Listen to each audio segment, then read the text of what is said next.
Laredo, take us out. Take her out.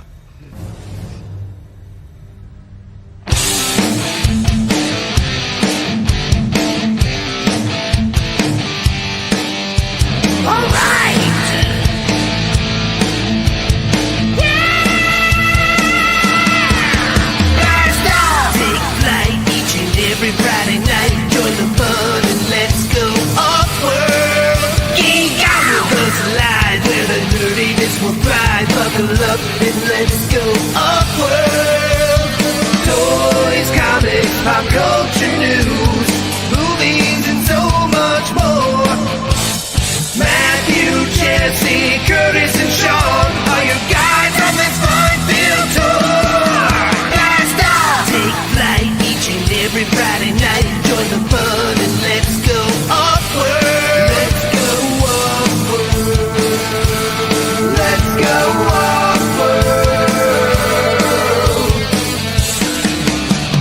Hey, hey, hey! Let's go off-world tonight.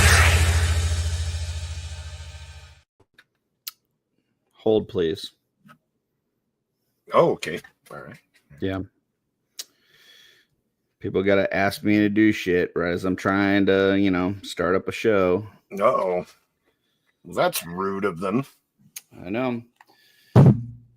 I was off last week. It's time to rant tonight. But before we do that, it is Friday. Choo-choo. Woohoo. Joe, what do you got for the folks? Kick the tires and light the fires, because we're going off-world. There you Hell go. yes. We were Hell off yes. last week, and that sucked. And I'm super excited to be back this week, because I love going off-world, and I've been looking forward to this all week. For sure. But since I wasn't here last week, I've got to rant a little bit. Okay. So, first off, like for those out there watching, I see there's some folks in the chat. We didn't ask you to be here. Okay. I mean, I told people specifically, don't be here. Like don't watch. Okay. I've gotten some messages this week, hey, can you promote this on OffWorld? Can you promote that on OffWorld? If I send you some pictures, can you pull it up and this and that? And there's a few things I want to mention with that. Number one, nobody should be watching this show anyway. So we shouldn't be promoting anything. If you want us to promote your stuff on this show, you got significant problems. Okay. Like you need to reevaluate your whole promotion scheme if this is where you're trying to promote stuff. That's number one. Number two, I don't do work on Friday night. Like I don't work on OffWorld. Look underneath the name there. I don't work on OffWorld. Okay. I show up, I lead the conversation, I do this whole thing, but this is for the folks on screen. If anybody's watching, it's kind of like you guys are the whole voyeur thing. You're just like you're eavesdropping. Like we didn't ask you to be here. Okay. So if you're watching, that's cool, but I'm not doing any work. I'm not pulling things on screen. I'm not putting together a slideshow. I don't work on OffWorld. Okay. And number three, this show is not hard to get on. If anybody wants to get on the show, all you got to do is say, hey, can I get on OffWorld tonight? And I'll shoot you a link and then you come over. But if I shoot you a link, it's going to be on Messenger because I'm on the computer and I'm sending the link and I can't get into other things. So if you then say, I've had some people say, I need you to email it to me. No. Or I need you to send it to me via Instagram. Now I got to go onto my phone. I've got to try to log into StreamYard. Then they got to send me a code to my Gmail because I'm already in StreamYard on the computer. So if I get on StreamYard on my phone, it's like, what's going on? Is he being hacked? Is somebody trying to stream under his name? There's some craziness going on. So then I got to go get the code. Then I got to put the code in to get in there, to get the link to send to somebody. And that's why when the music stopped tonight, I wasn't able to talk because I had to send the code off to somebody that we'll be seeing here in a second. But so basically, like I said, if you're wanting to promote something, first of all, I wouldn't recommend promoting it here. But if you do, get your sorry ass on the screen and you promote it yourself.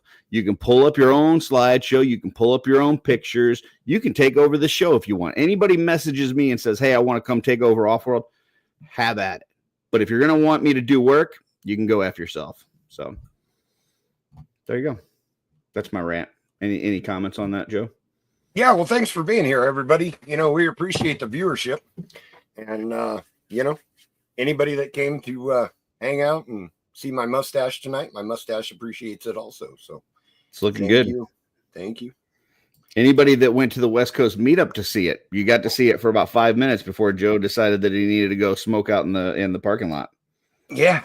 Well, that's because Curtis was only there for 5 minutes. That's not my mustache's fault. I was there a little bit longer than that, but I was. In fact, I would venture to say that I was inside longer than you were. Not total. Not total. I don't know.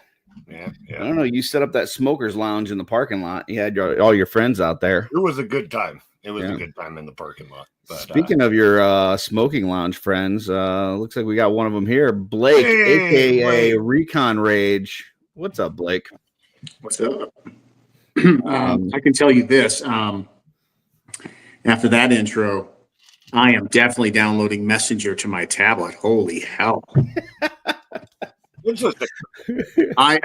Everybody, I am the one.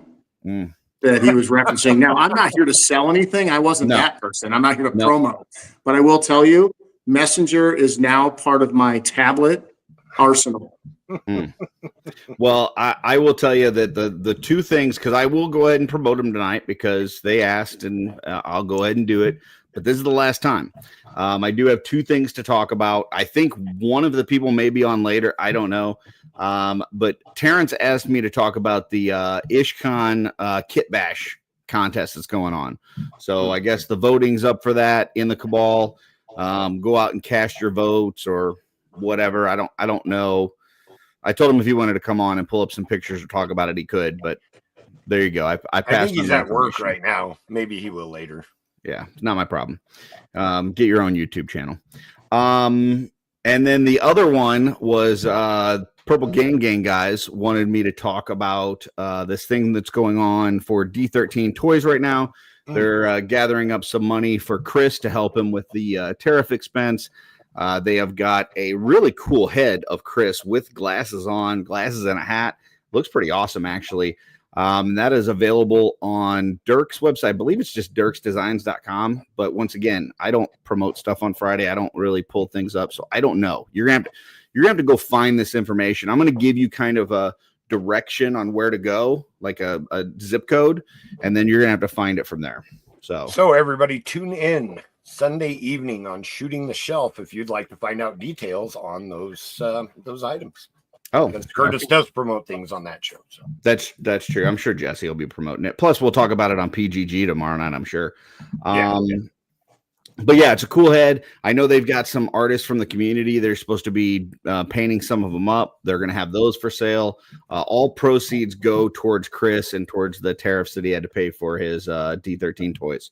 So if you like Chris, you like D13, or you just want to have a head of Chris because you want to, I don't know, do weird things with it. Go to Dirk's Designs and pick up one of those heads and go to town. So, yep. All right. So those are the two things that I was asked to promote. I did a very shitty job. I did not pull anything up on screen. I probably sent you to the wrong websites, but that's what you get. That's what you get when you ask me to promote something on a Friday night. I think that we have an intelligent, refined audience. And then if they really wanted to know, that they would find it. If they were intelligent and refined, would they be here watching us on a Friday night? I'm just saying that intelligent, refined people can also just Google it and find out. Yeah. Okay. Yeah, so. Gotcha. I don't know who else is going to be joining us. That was another thing. So if you may have noticed a couple things. Man, I'm still ranting. So normally what happens is for the show, Jeff Ray puts together a thumbnail, right? And he puts the thumbnail based on what we're going to talk about that week. And he asked me if I knew what we were talking about. I said no, because I don't work for Friday. I don't work on Offworld. Like, you guys come up with things, you put the stuff out there. I just show up and make the magic happen, right? Like, that's me. I'm the performer. Okay, performer doesn't want to know how you get just the green M&Ms in the bowl. I just eat the green M&Ms, right? So that's kind of how that works. So anyway, he, I guess, put it up to the group, and he's like, hey, what are we going to talk about on Friday so I can make a thumbnail? And he put it out to our OffWorld chat, which is a bunch of folks that hardly ever show up on OffWorld anymore. It was people that applied a long time ago or bitched because they wanted to be on OffWorld. We let them in the group, and now they never show up on the show. So when they proposed it to those people that we knew weren't going to fucking be here, they said, I don't know, let's talk about tariffs. Let's talk about dinos. Let's talk about trains. Let's talk about this and that. So we put together this train dino thing thumbnail. I have no idea what we're actually talking about. So that's why the title of this episode is Some BS People Suggested That Won't Be On to Talk About It. That's the name of the episode, because I really don't know. And specifically, I want to call out Christopher Kelly, because he threw out some tariff stuff. Like, yeah, let's talk about tariffs. That'll be fun. But then he's not going to be on to talk about it, right? Like, so let's go do political stuff on a Friday. That sounds great, Chris. Yeah, talking about tariffs is not fun.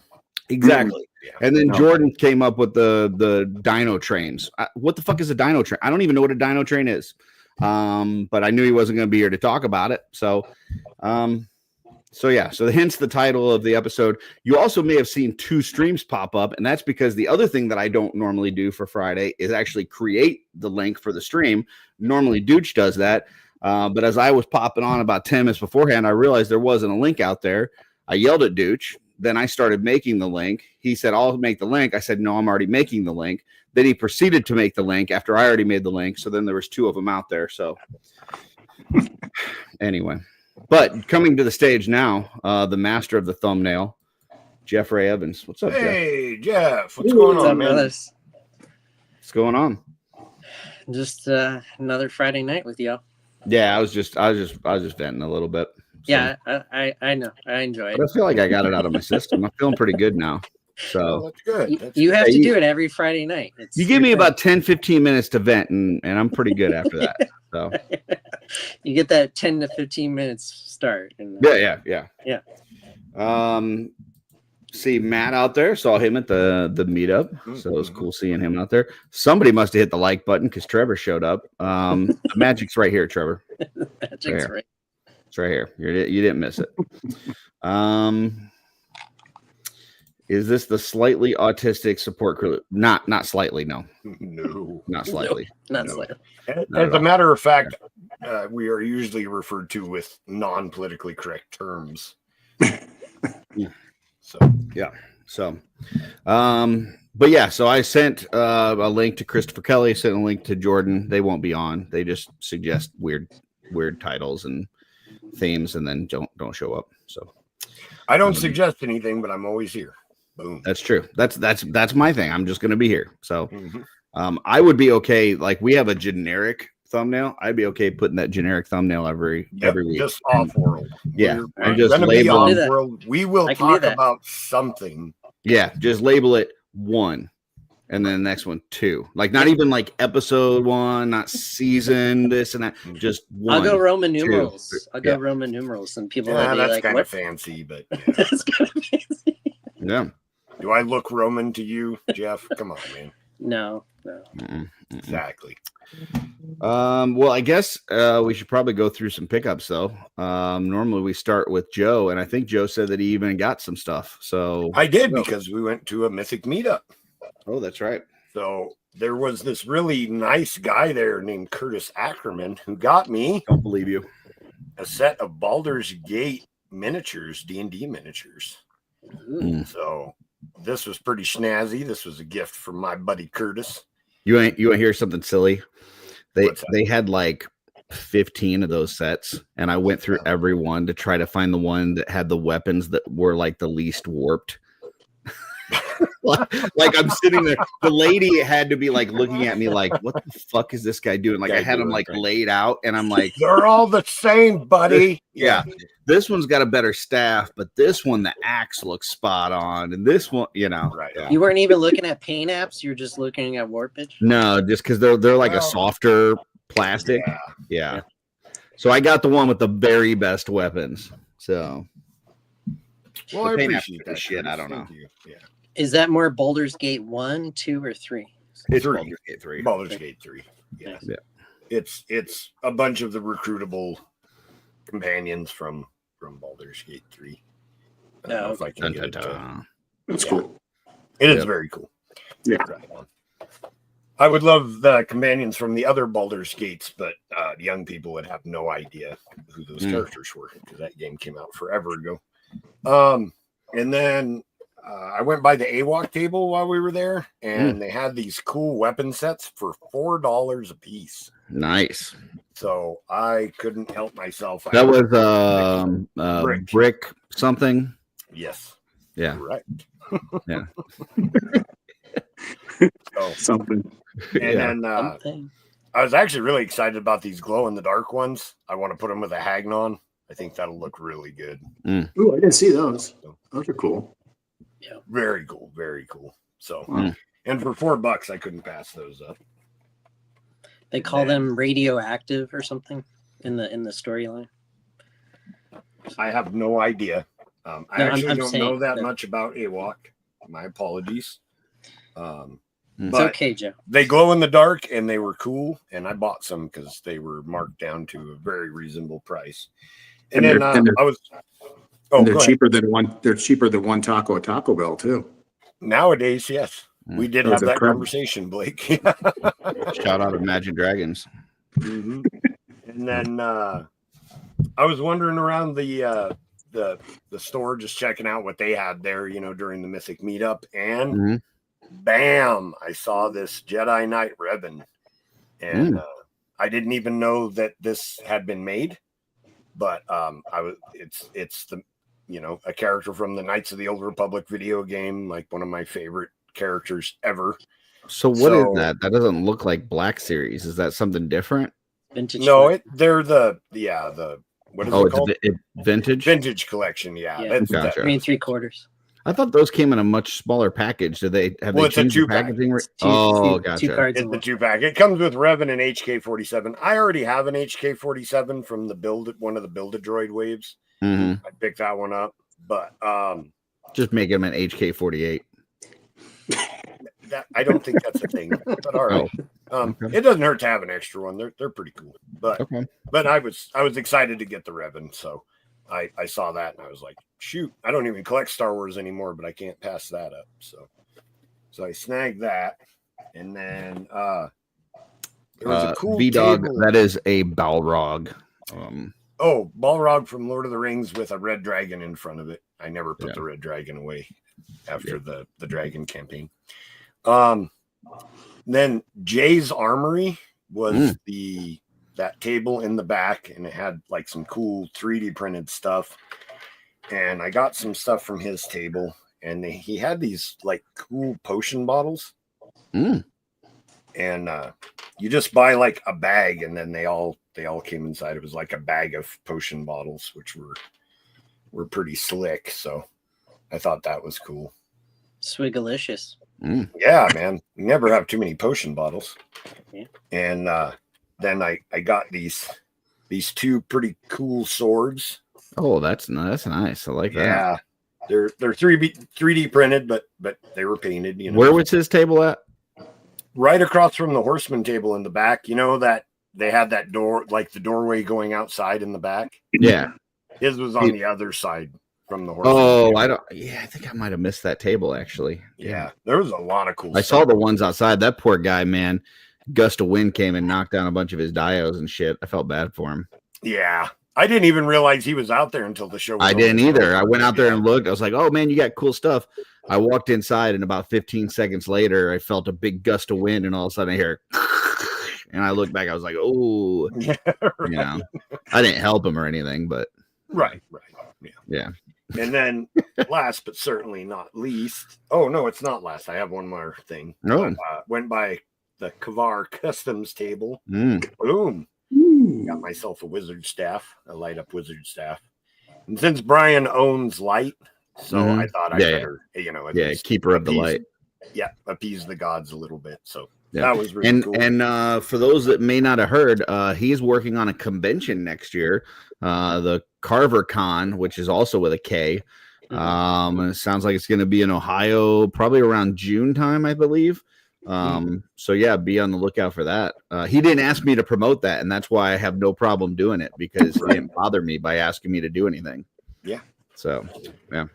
And then right before I left, I noticed on Brick's table he had the spider gremlin. Brick something? Yep, that would be the one. Hmm. And I've been seeing a lot of people use this for customs. So I've been wanting to check it out for a while, but every time I got on eBay, it was like ridiculously priced. What was the price on that bad boy? This one? Yep. 65. He sold it to me for 65. So not bad. That's a good deal. The last time I was on, it's been a while since I looked, but every time I'd get on eBay, they were over $100, and I was like, I don't want to pay over 100 for that. But 65 was a good price. So yeah, those were my pickups from Mythic Meetup, except for my Mythic Legion stuff, but it wasn't anything like new. I bought Mythic Legion's figures, but they weren't like, anything new. So I didn't. You did get a few hugs though too. So yeah, but I don't get to bring those home with me. So those stay at the show, Curtis. Yeah. Gotcha. All right. Hey, you know what was cool though? Is actually thanked me for bringing my mustache. Oh, nice. Yeah, he said, Joe, thank you for bringing your mustache to the West Coast Mythic Meetup. So, and that's a true story. I'm not actually making that up. He did say that.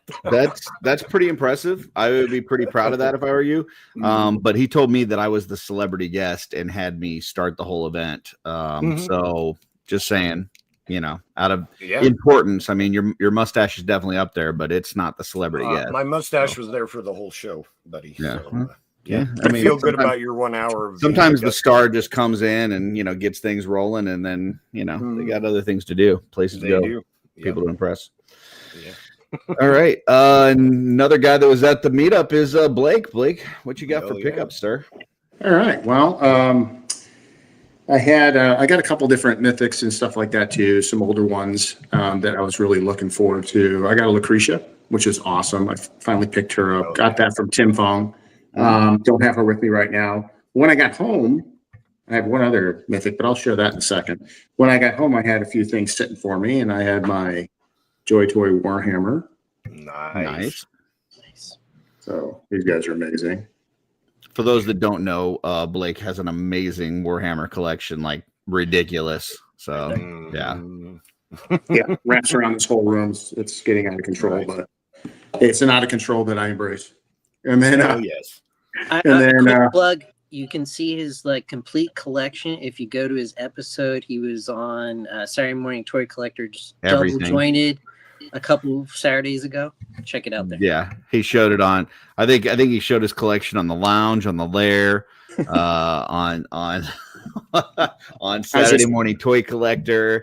Like, people can't get enough of it. His collection's like it's ridiculous. An amazing collection. Of course, he would show it off. Oh, it's awesome, man. So I mean, shit. So what's coming up cool? A little plug for my collection I've been working on since the last one.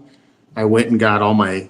I'm trying to be like Curtis. I want to have a really cool, awesome setup. And so my second room, my collector room, not the not the living room. See. Me and Curtis are like, we have our collection in our living room because it's that important to us. There you go.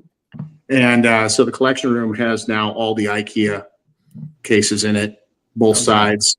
And then the one whole wall is all my mythic, cosmic, figure obscura, and all my customs by all the wonderful artists in the community are displayed in there too. So I'll be doing that here soon. Probably sharing it with, I don't know. I know that, Schmerber had an idea of bringing it back on for that. Schmerber. Happy birthday, Schmerber. So, and then, buddy, it's his birthday. This is one I've been waiting for. Is it his birthday today? I saw some poster. Is his wife's birthday? They're somewhere. I saw it on Facebook. Oh, gotcha. I'll check that out. Okay. So, I didn't even know that was out yet. Yeah, I got a shipping notice on, which was really crazy. Shipping notice from BBTS on Tuesday, and it showed up here in Portland yesterday. Oh, nice. Tuesday to Thursday. That's what happens when you choose the FedEx and pay $9, I guess, but whatever.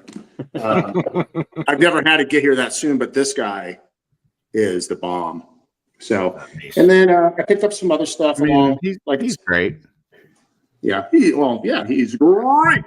So, and speaking of someone else that's great, my last pickup that's really, really important is so I gave a little shout out on my Instagram to this whole scenario, and I want to highlight this here because I think it's just important of why our community is as amazing as it is. And Joe, you saw it. I'm just telling you straight up. You made my day. You caught me off guard. Curtis, the big hug from you, Joe, and everything else that happened on that weekend that was worth my 20 hours of driving. And I would do it again in a heartbeat because you guys are the best and you're my family. Woo-hoo. Right on. Well, thank you, Blake. So thank you, Curtis. Or Joe. He basically walked over before he left and he tapped me on the shoulder. And he's like, "Hey, put your hand up." And he laid this wonderful figure in my hand. I mean, because when we were out in the smokers lounge, Blake is like, "Hey, do you have a Magnus?" And I was like, I'm not sure. I sent one to TSJ, but I might have another one. I'm not sure. I'll check. And then I was walking around the show and I saw one that was a very reasonable price. So I was like, "Oh, well, that just makes it easy. Yes, I do have one." Bam. Oh, that's awesome. Yeah. Yeah. I mean, you weren't even expecting anything from Joe and he got you something. Whereas I was supposed to get a Necronominus head and I got stiffed. Oh, shit. I'm supposed to send that to you. I forgot. Man, it's right on the table, like right freaking there. And I cannot remember about that stupid thing. It's underneath all of his shit that fell that he refused to pick up. On top. It's on top, like right out in the open. I just keep forgetting about it. So. Anything else, Blake? No, that was it. Like I said, I got a bunch of other really cool mythics and some things. That table that got the wind gust on it. It probably should have got a wind gust on it before I got there because I spent too much money at that table. Oh, wow. I picked up Dr. Mindbender or the Mindbender exclusive. He had that for a great price. And then I picked up two more of some G.I. Joe exclusives. The snow, what do you call them? With the wolf. The actual first version has the wolf head on it. So that was awesome. But that's it. Snow Serpent. Awesome. Yeah. Snow Serpent. Yes, that's it.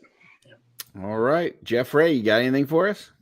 Unfortunately, no. I didn't go to a meetup this past weekend. It's been a dry couple weeks, but I did jump on the ISS that dropped yesterday and Ganesha All In. Go ahead, we're gonna talk about that ISS in a second. So don't give us your pickups for that. But you did pick up that awesome purple shirt. Look at that thing, man. Look at that. Styling and profiling.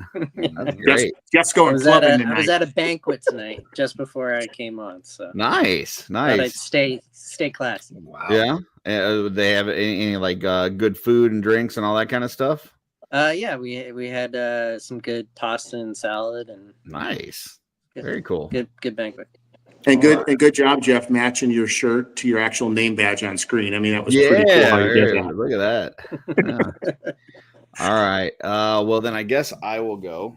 So I was out in California for a wedding. I happened to go to the meetup, but the wedding was the main thing.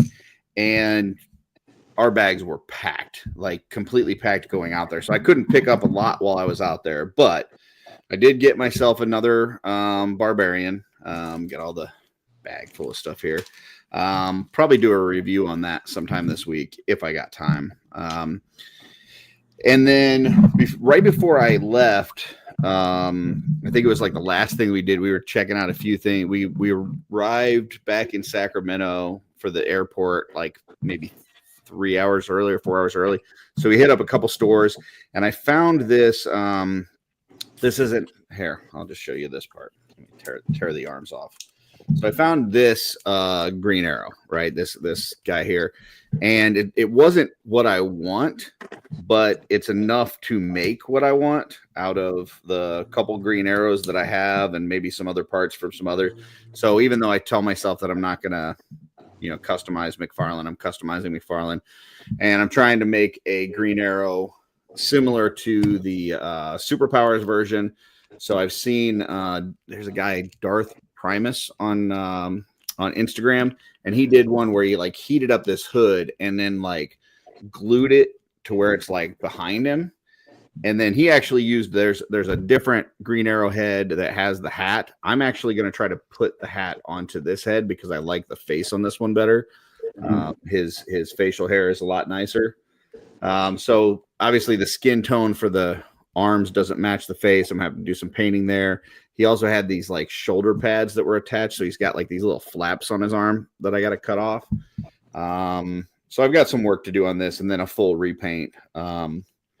So we'll see when I get time to customize. I haven't been able to customize crap lately, but that's my project there. And then one last thing that I did pick up, not the figure, but the head. I picked up this David Williams head from David Williams Table, and I immediately was like, you know what? I want to throw that on a headhunter. I think that'll look freaking awesome. And it does. So I know David he's got a few more of those painted. I think he's bringing them to shows. So if you want your own David Williams head, hit him up. But yeah. So then today I had to, see about the ISS sale, which we will talk about here in a second. So I think Curtis, that Darth Primus, he actually heated up and melted the hood, and then that's what he did. Yeah, he said he heated it up with a heat gun and then he glued it down so that it would stay down. So I'm gonna do that. I'm gonna try to adjust I'm gonna have to cut because it's got like a key in it on the head that I pulled this off of. So I'm gonna have to cut like a key into this other head to try to fit that on there. But I think when it's all said and done, I'll be able to make it look very similar to the Superpowers Green Arrow, which is, I was hoping McFarlane would put one out before he's done, but I'm not seeing any new reveals, so I don't know. And even the more recent stuff that he's put out, like I can't find anywhere. So how many Green Lanterns or Green Arrows are going to go into that custom? There's the first Injustice one, the second Injustice one, and now this. I don't think it's a page puncher. I think it's whatever that other one is. The Electric Edition. Yeah, the digital. Yeah, the digital. Yeah, digital. Yep. Yeah. Cool. So 3. Nice. Yeah, but yeah, I'll be able to have one that I like. So that's good. Yeah. Man, I've really been digging Tony's Figs. I don't know if you guys are following him on Instagram. He's been doing some fantastic stuff with McFarlane stuff. I showed him as a shelf selection this past week, and he was actually on Oz's Clubhouse last week. I got to talk to him, which was awesome. But that guy, man, he really does a good job of making McFarlane toys look like they're premium. And a lot of it is just throwing a matte clear coat on it. Like, I mean, he does some things with soft goods. He does some customizing and adjusting parts. He like extended the torso on Martian Manhunter and stuff. But sometimes just throwing a matte clear coat on a shiny piece of plastic can make a world of difference. So, and Tony's just a cool dude. He is a cool dude. He is.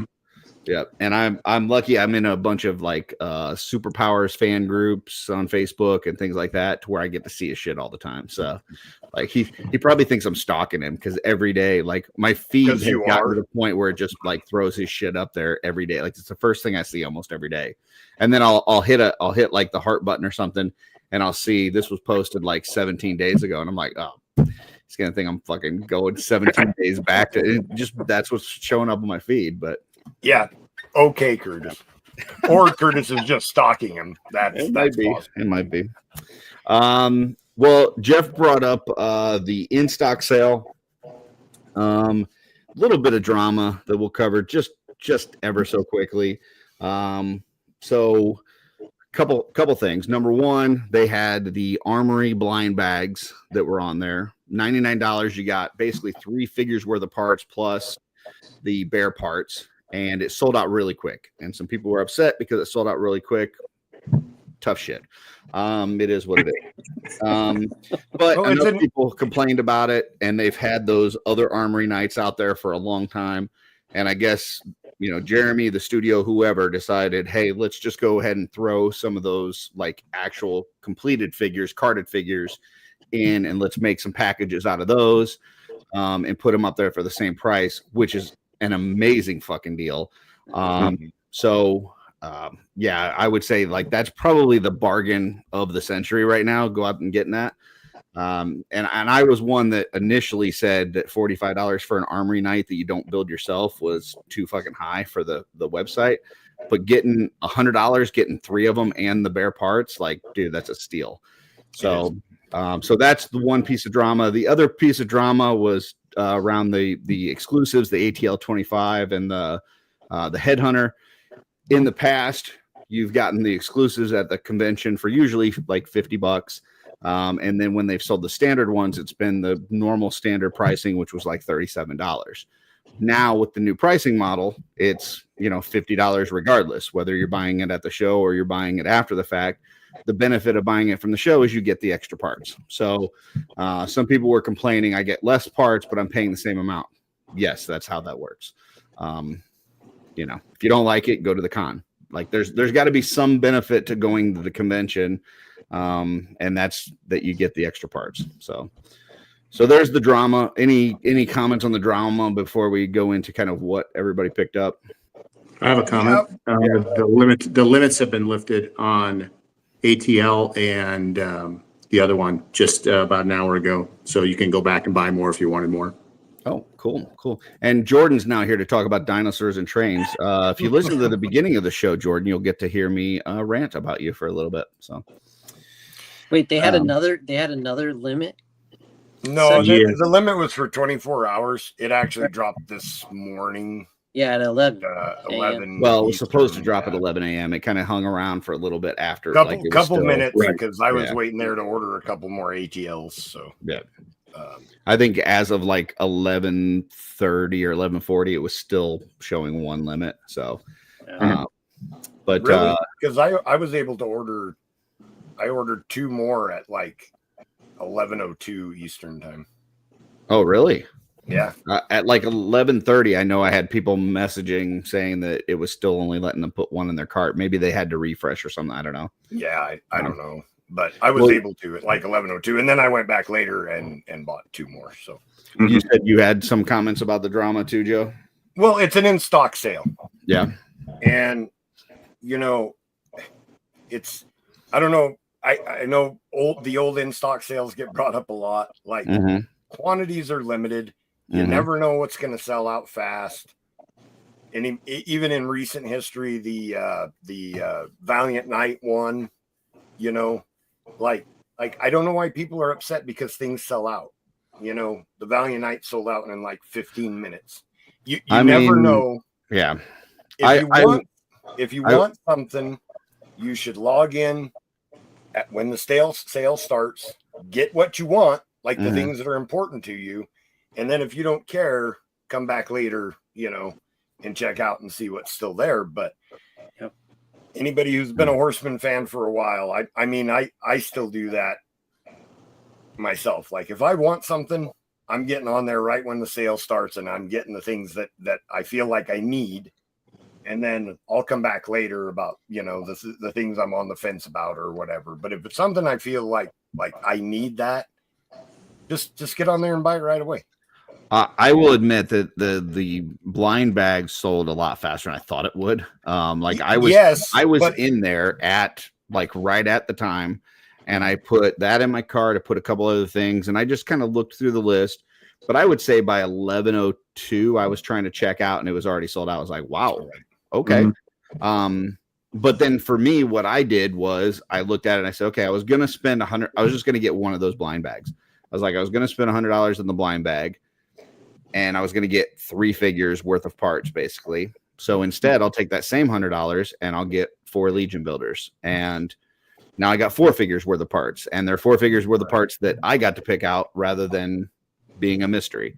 So I got 2 Shadow Orc Grunts, and I got 2 the Relic Templars. So, sometimes you just gotta, you hand you lemons, you make lemonade kind of thing. I still spent the same amount that I was going to, but just got something different. Yeah, So. I'm just saying, like for anybody that was upset, and I'm sorry that you didn't get what you wanted, but that's the nature of an in-stock sale, is that there's limited quantities. If you really want something, don't mess around, just get in there and get it, and get out. I think the biggest thing was not like that people missed out. It wasn't like I'm mad because I missed out.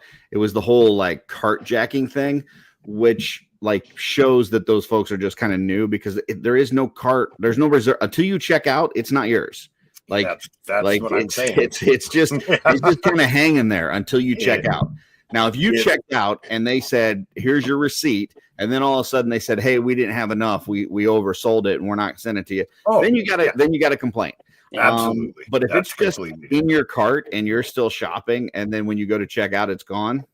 That's just how it works, man. If you really don't fuck around. There it is. Like if it was that important to you, you just grab it and go. For me, I was like, first off, I didn't think the blind bags would sell out that fast. But even if it did, it wasn't going to hurt my feelings. You never know. So this is how I am about. I know, Curtis, you've heard this story before. This is me being an accidental jerk with those Valiant Nights. Mm-hmm. The Valiant Night sale went up. I think what was the limit was like 12 per person or something like that. There was a limit, but it was a high limit. Mm-hmm. I wanted 6 to fit because I wanted one with each of my factions displayed. Mm-hmm. It hit the time the sale started. I jumped in there. I put the 6 that I wanted in my cart and checked out. Then I didn't even go back on the sale because there wasn't anything else that I wanted. Then on off, when I got them, I was like, "Hey, I got my 6 Valiant Knights." And the chat was going crazy because they're like, "It sold out so fast." And I was bragging unintentionally about the 6 that I got because I didn't know that they had sold out in 15 minutes. I had no clue that there was a lot of people that didn't even get one. And then I'm like, "Look, I got 6," but not on purpose. It was an accident. But I'm like that because if I want something, I get on there, I don't mess around, I order it. And then if I want to go back and play around and decide if I want something later, but that's the nature of in-stock sales. If you want something, get on there and get it. It was funny because I saw you at the meetup, and I think it was Nate that was asking you because he came out a couple times to talk in the line and stuff. And he asked Joe, he's like, "Have you been able to get your hands on a barbarian yet?" And Joe just said, "Yeah," but like deep down, I know Joe's got several of the barbarians, right? A lot of people took care of Joe. A lot of people. But he didn't say that. He didn't tell Nate, "Yeah, I've got a bunch of them." He's just like, "Yeah, I've been able to get it." So yeah. Well, I didn't. I don't want to seem like I'm bragging, but a lot of people offered to pick me up one, and I wanted a bunch, so I didn't say no to anybody. But that's another one of those things where, like, if you build friendships in the community, people in this community are super cool and want to help you out. No, I don't want to say I didn't ask anybody because I totally asked TSJ. Like 5 minutes after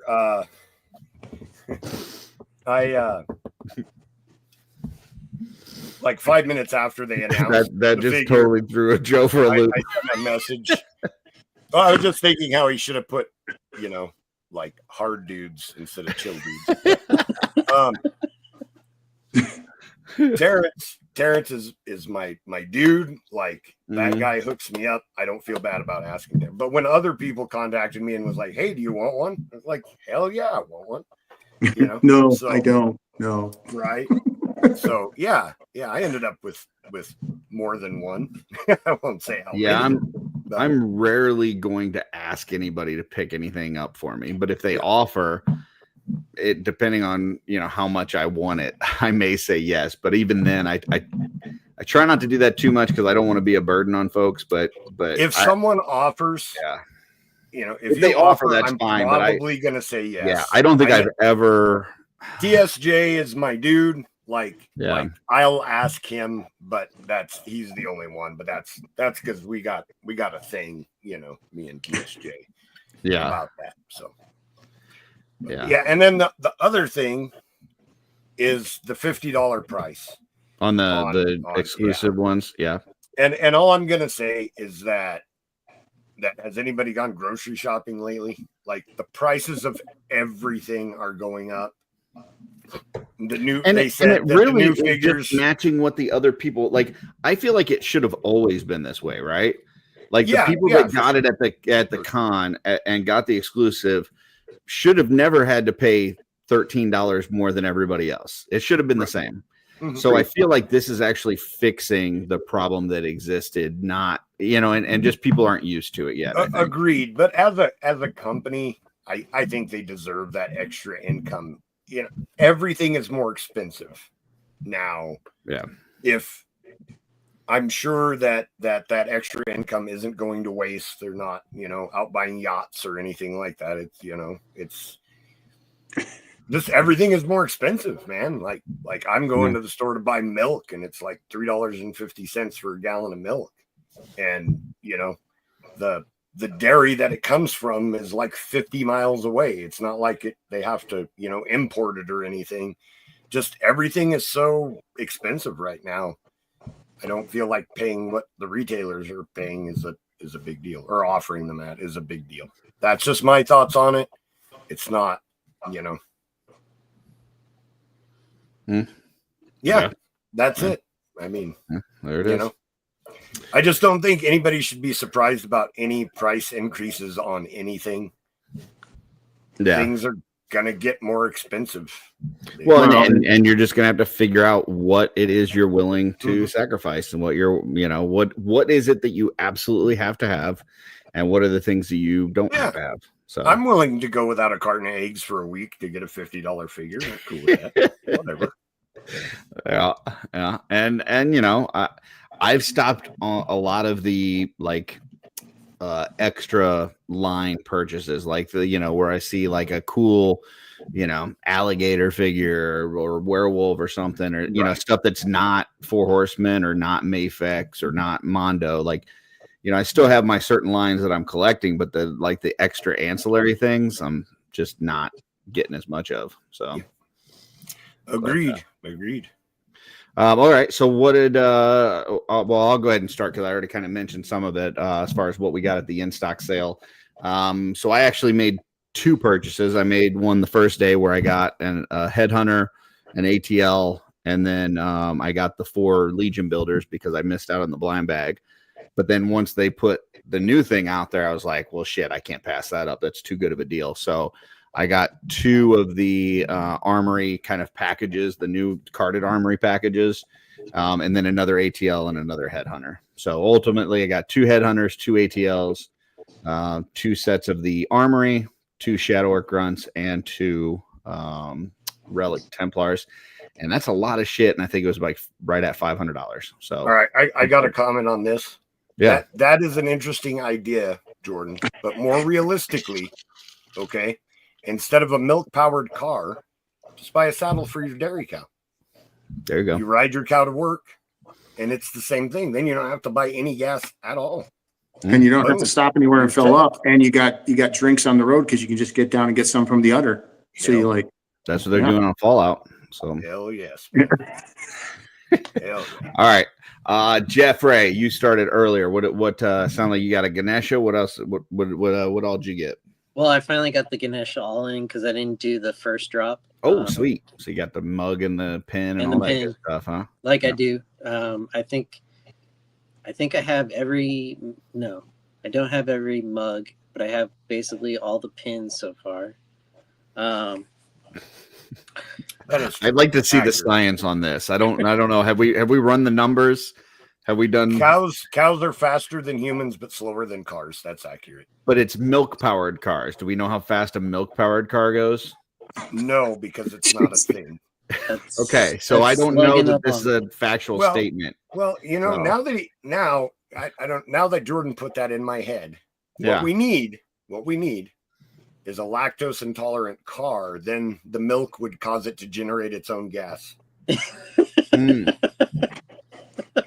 There you go. So, there we go. All right. Problem solved. I just fixed the environment. Bam. There Congratulations. All right. One sorry, ATL, Jeff.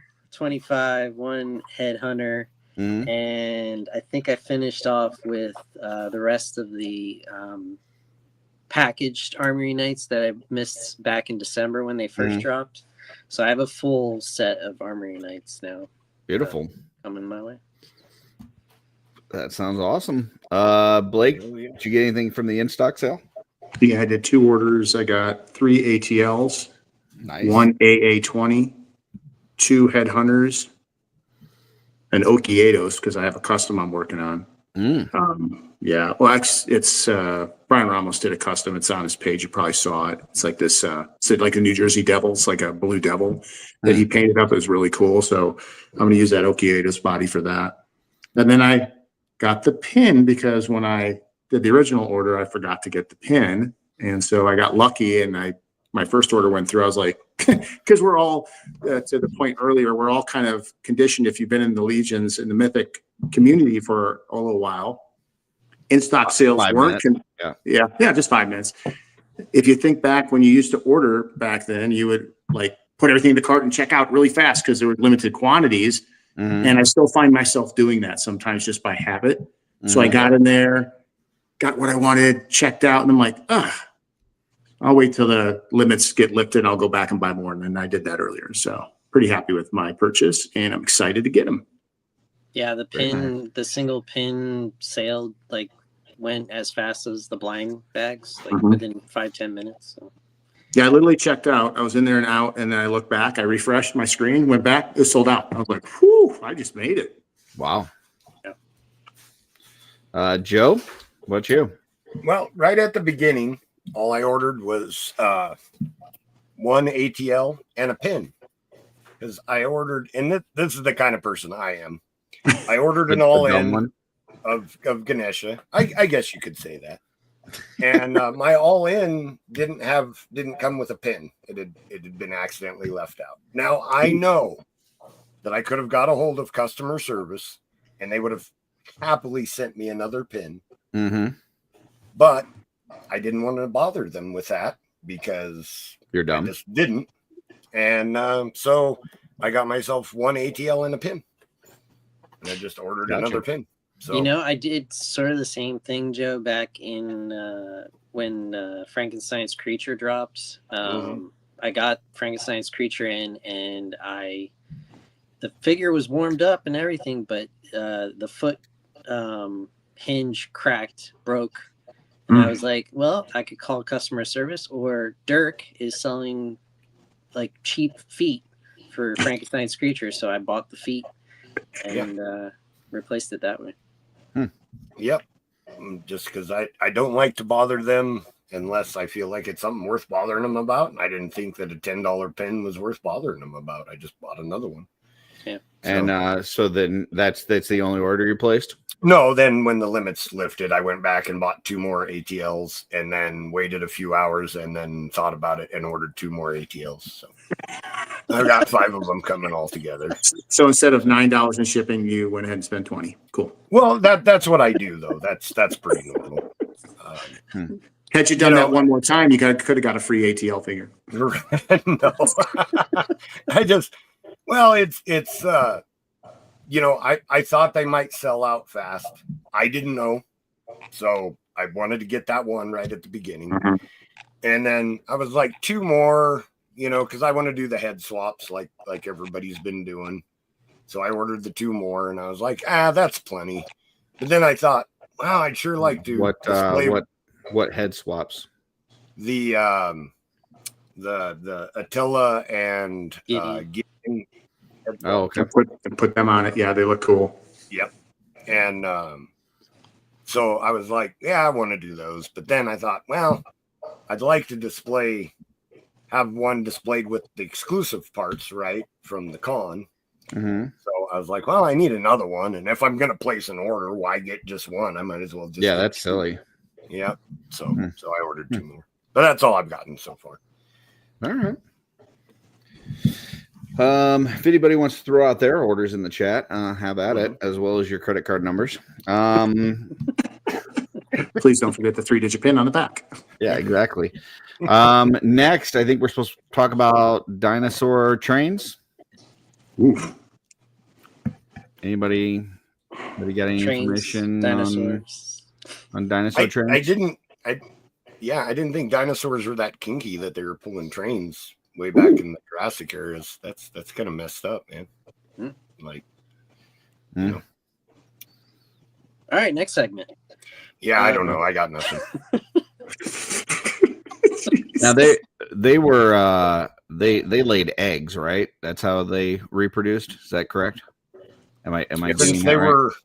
They were the ancestors of birds, so I assume so. Okay. Yeah, if you watch the movie Jurassic Park, he's got the eggs in the very first one that he sticks in the middle. I was not there and have not studied dinosaur biology. So could they run a train? Like were there dinosaur dongs, or is that not a thing? We don't know if there's dinosaur dongs. Well, eggs have to get fertilized somehow. Unless they're asexual and they can fertilize their own egg. That's true, and that's what they did in. And I think that's what they are. I think reptiles are pretty much that way. So we don't know if there's dinosaur dongs. Interesting. That's. Let us know in the comments if you've ever seen a dinosaur dong. So. That's next week's segment. Yeah. Stay tuned. Stay tuned. Yeah. And then trains. I mean, choo choo. Who doesn't love a good train? I saw one in California when I looked in the mirror. Yeah. Good times. There you go. Dinosaurs and trains. Yeah. Let's see. What else? We've got Event Horizon. I did see a couple things. Well, first off, I went to the movies while I was in California. Saw a couple movies. Thunderbolts, fantastic, really fun. Asterisk. Don't forget the asterisk. Yeah. Hashtag asterisk new Avengers, whatever. Good movie, a lot of fun. It was a good time. And then we saw Accountant 2. Both of those were really good. So, anybody see anything recently that you're impressed with? I also saw Thunderbolts this past weekend, and it was good. It's good. Awesome. Not fantastic, but good. Yeah, I thought I saw Thunderbolts a few days ago. Thought it was pretty good. Yeah, it was one of their better ones they've released in a long time. So I like the depth of the character development. I think that's what was really good about that movie is they did really good there. And then the bashing of several different characters and making them one team, which was just a team that you would not figure would come together. I thought that was neat. So I thought they're all very likable too. Like it's just, like you, yeah, like they're these like lovable losers. So I love Yelena anyways. There's just something about her. She's like, dude, she's got like the best one-liners. She's so fucking her delivery is fantastic. She's just got that. I mean, she's nailed her character so well. She's like, yeah. Whatever, like screw you. Like, okay. I keep seeing that little clip where she's asking Walker about his hat. he's like, you mean the helmet? It's pretty cool, right? Do you think it's cool? Yeah, I think it's cool. Okay. It's like, okay. You know what Yelena does? You know what Yelena does? Is she pulls a Curtis Ackerman. She does that. Yeah. Yelena has that dry, like in your face kind of humor, like this guy I know, Curtis Ackerman. Like he'll just drop something on you and keep going. I told the OffWorld guys, I said that's how I talk to the Motu guys on Oz's Clubhouse. I'm like, do you think your origins are cool? Oh, okay. All right. Well, I'm happy for you. That's cool. But and then Red Guardian, like that dude so fucking great. Great. So funny. I just love it. I would watch a standalone movie with him. Like just I don't care. Like give me him as a limo driver for 2 hours. I'll watch it. I don't care. Like could you imagine Red Guardian and Deadpool together? Oh man, that'd be great. It's a possibility. It's a possibility. So you like those tight pants? I could just see it. That'd be awesome. Saw Accountant 2, love that one. I love the dynamics between him and his brother, and then of course me and Thomas Belay talked about the kitty. love my kitty, and that was awesome. And then a sleeper that I saw was The Amateur. I thought that was actually really, really good. I want to haven't even heard of that. Is that at the theaters? Yeah. It's oh gosh, it came out about 3 weeks ago, a month ago, and basically he works for the FBI and he does all this security surveillance and the camera stuff, and he's a super. Yeah. And then his lady gets, something happens to her, and he goes on the offense, and they all laugh at him like you're because he's like a nerd, but you're he's strong like, up here, but you can't do this. And he did a good job. Cool. So, yeah, I really loved The Accountant. I love the first movie, but I think this one they do they didn't have much time in the first movie to develop his brother, like so in this movie you get to see more of that dynamic, and I think they're both like off, but in a different way, right? Like both of them are neurodivergent, but like in different ways. And so seeing how they cope with it on their own is interesting. See how they relate to each other is very interesting.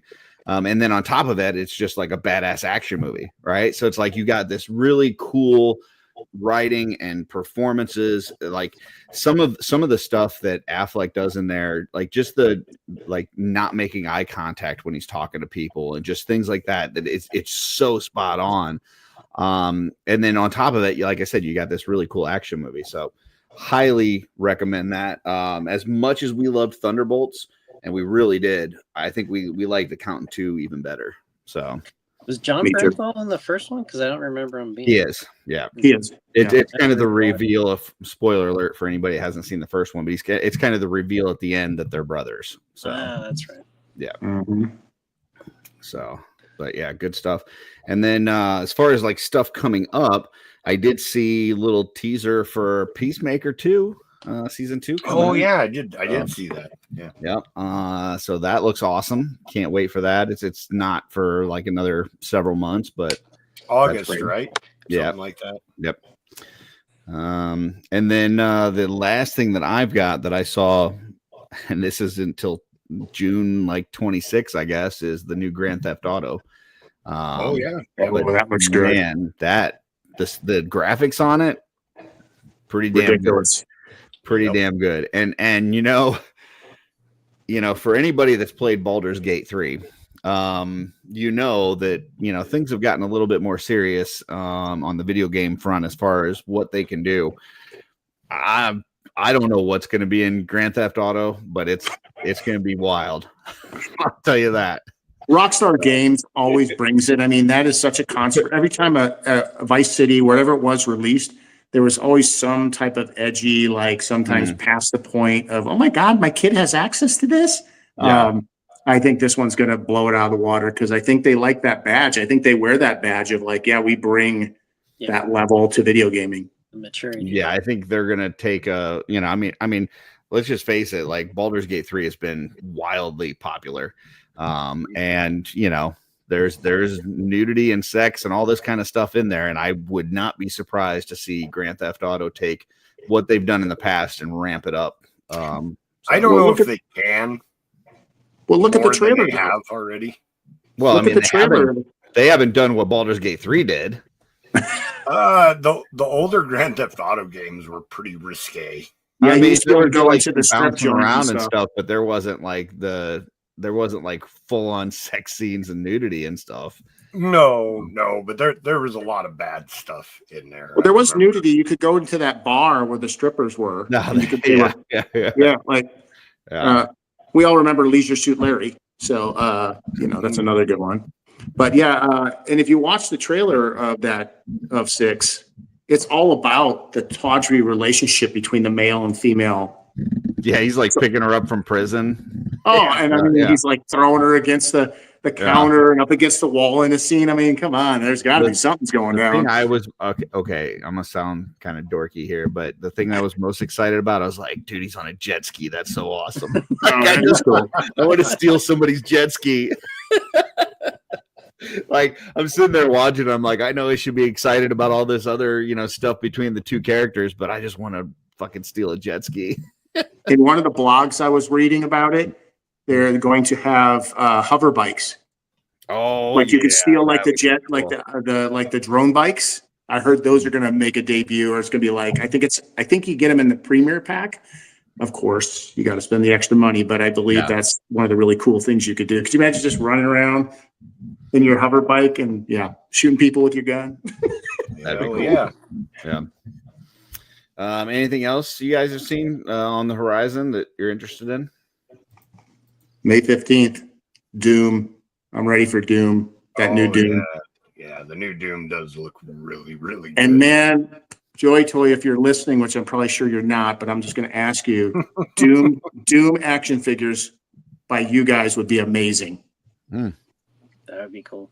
Hell 1/18th scale Doom, and it's like all the creatures and stuff. Yeah, like I mean, they already got like a lot of the tooling from, Warhammer, some little line that I collect. So I mean, they've got it. So a good Doom guy figure would be pretty slick. McFarlane's ones are okay. They're cool, and they've actually and they retain some really good value. If you look up at the original like Doom character that he released, I think it was for like $190, $215. Yeah, like the original, the first edition, the gold one, the bronze one, the other one after that. Is anybody in that new movie that I would know? Because I don't even think I've seen a trailer for it. Movie? It's a video. It's a video game. Oh, okay. Yeah, it's the Doom. Yeah, it's the Doom video game. It's the new. Oh, okay. Doom the Dark Ages. Yeah. Doom the Dark Ages. Oh, that'd be cool. All consoles and PC and all that kind of good shit.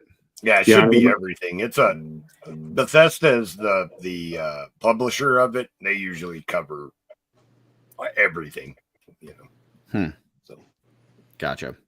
And help me out, Jeff. Isn't there a game that was really awesome that's coming to the PS5? Oh, Gears of War is coming to PS5.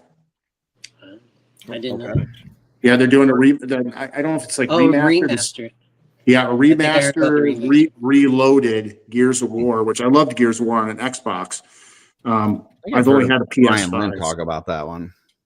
Yeah, I'm super excited. I love the Gears of War characters, and that's another art style and characters that I bought all the Storm collectible figures and was really upset when they canceled the last two, but I'm not getting into that one.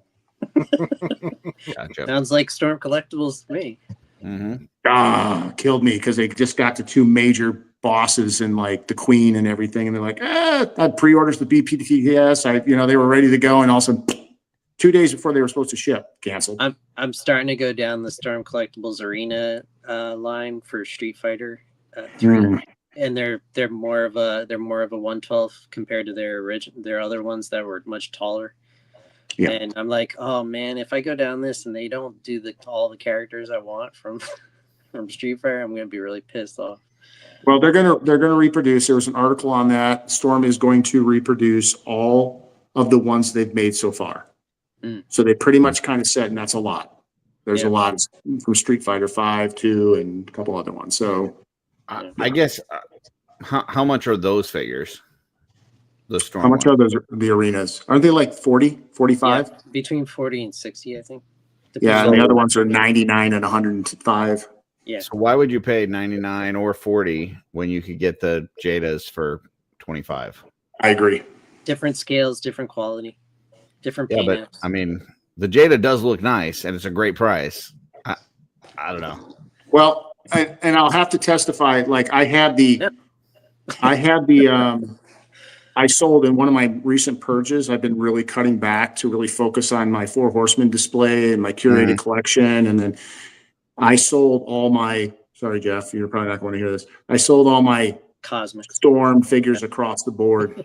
I retained my Mortal Kombat, the new Shao Kahn, and the new Goro. But I sold everything else but those two and my Gears of War Storms. But I got rid of all of them because I'm still holding out and praying that, and it's been revived too, that Jada might be getting still this Mortal Kombat license. Well, isn't even though McFarlane's continuing? Yeah, he's going classics though.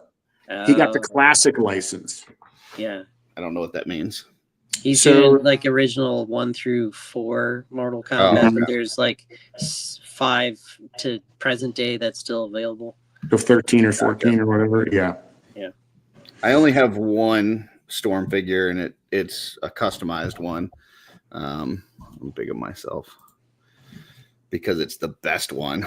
Oh, I love that figure. I have it too, Curse. It's awesome. Yeah, I saw once I saw they've got this thing where you get the hand where it's got the severed Superman head, and then the head with the cigar, and then come on, look at that. Yeah. So Storm, I had to pick that up. And yeah, Storm. This is a great. Yeah, this is Storm.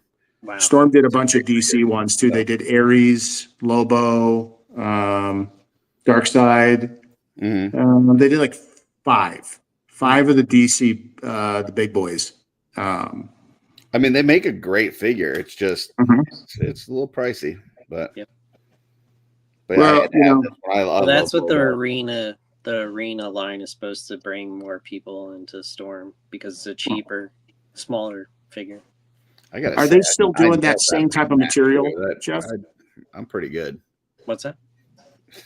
Are they still doing that same type of material? Like, how the Storm has the flexible chest and all that stuff. Are they doing that in the arena line, or are these going to be more like hard, like a Marvel Legends type? I haven't seen that detail because they haven't released them yet. They're all still on pre-order. But as soon as I think Ken is the first one to come out, and as soon as he comes in, I'll let you know and we'll talk about it. Okay.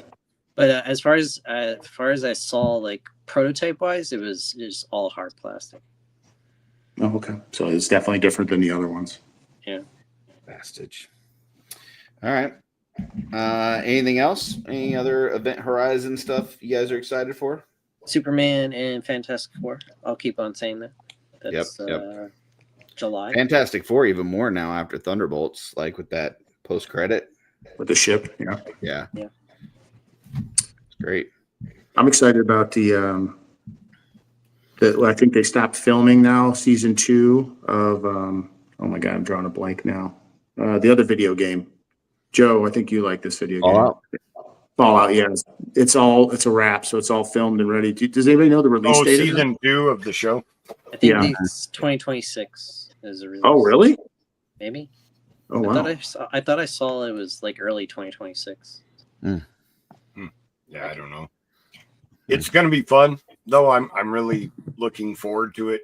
At least if they pick up from where they left off, because that's New Vegas in that last shot. Yes, yes, it is. And getting to find out what has happened to Vegas since the game, is going to be super cool. Anybody watching Andor? Yes. I am. Really good. It's really good. I'm gonna agree to disagree. But knew it. Here's what I'm gonna say. Before Trevor starts yelling at me in the chat, I think I'm too stupid to watch Andor. Like I'm sitting here watching it, and I'm like, I have no idea what's going on. I don't know why.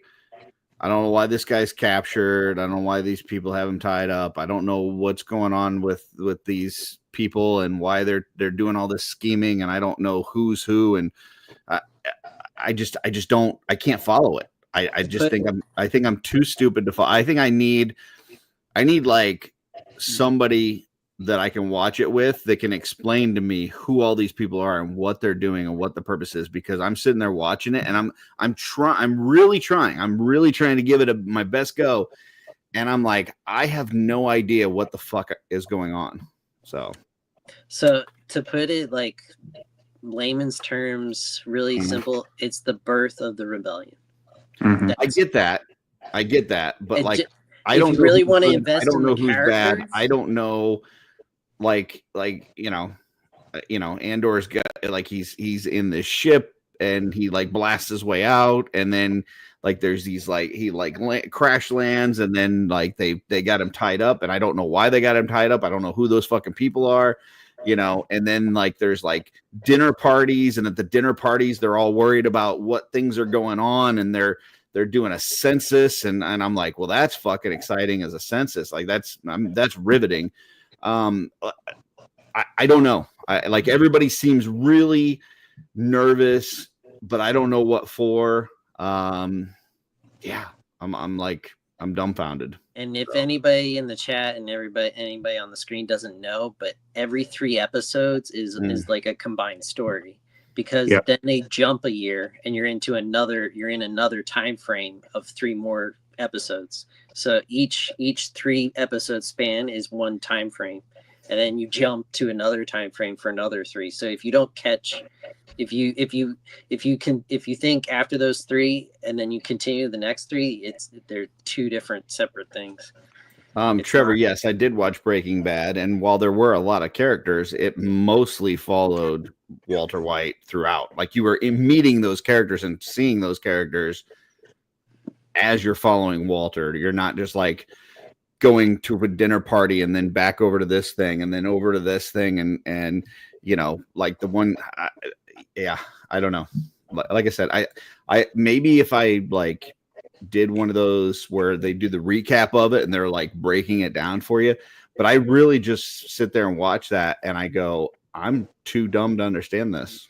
So I also went into the extras section and they do like a more in-depth recap where there is spoilers in those extra recaps, but it actually talks about, okay, these 3 episodes are what this is about. And you get more of like the cliff notes of those 3 episodes. So you don't have to really. I gotta interrupt you for just a second. Kevin, if you will take bureaucracy over lesbian witches, I don't know what the fuck's wrong with you, man.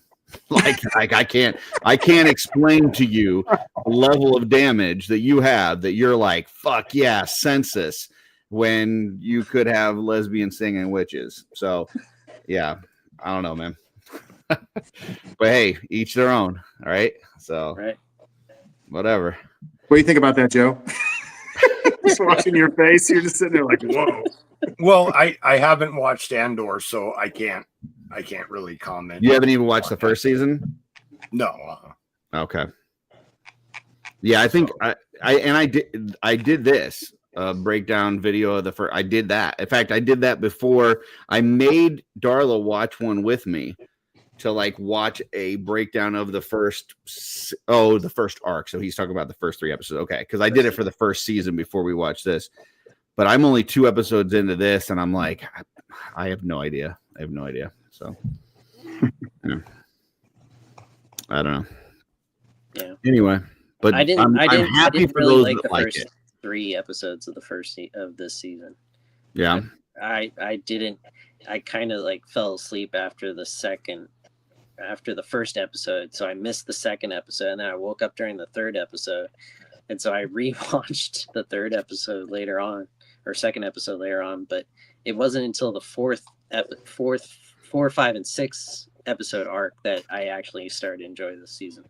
But yeah. I don't know what prawn is, but okay. Isn't that like you know those seafood? Yeah. Prawns? Yeah. That's what he's talking about, I'm sure. I thought maybe it was a typo when he was looking for porn. No.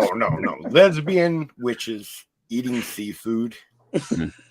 That's little forks. Oh man. Oh yeah. Bon appetit, as they say.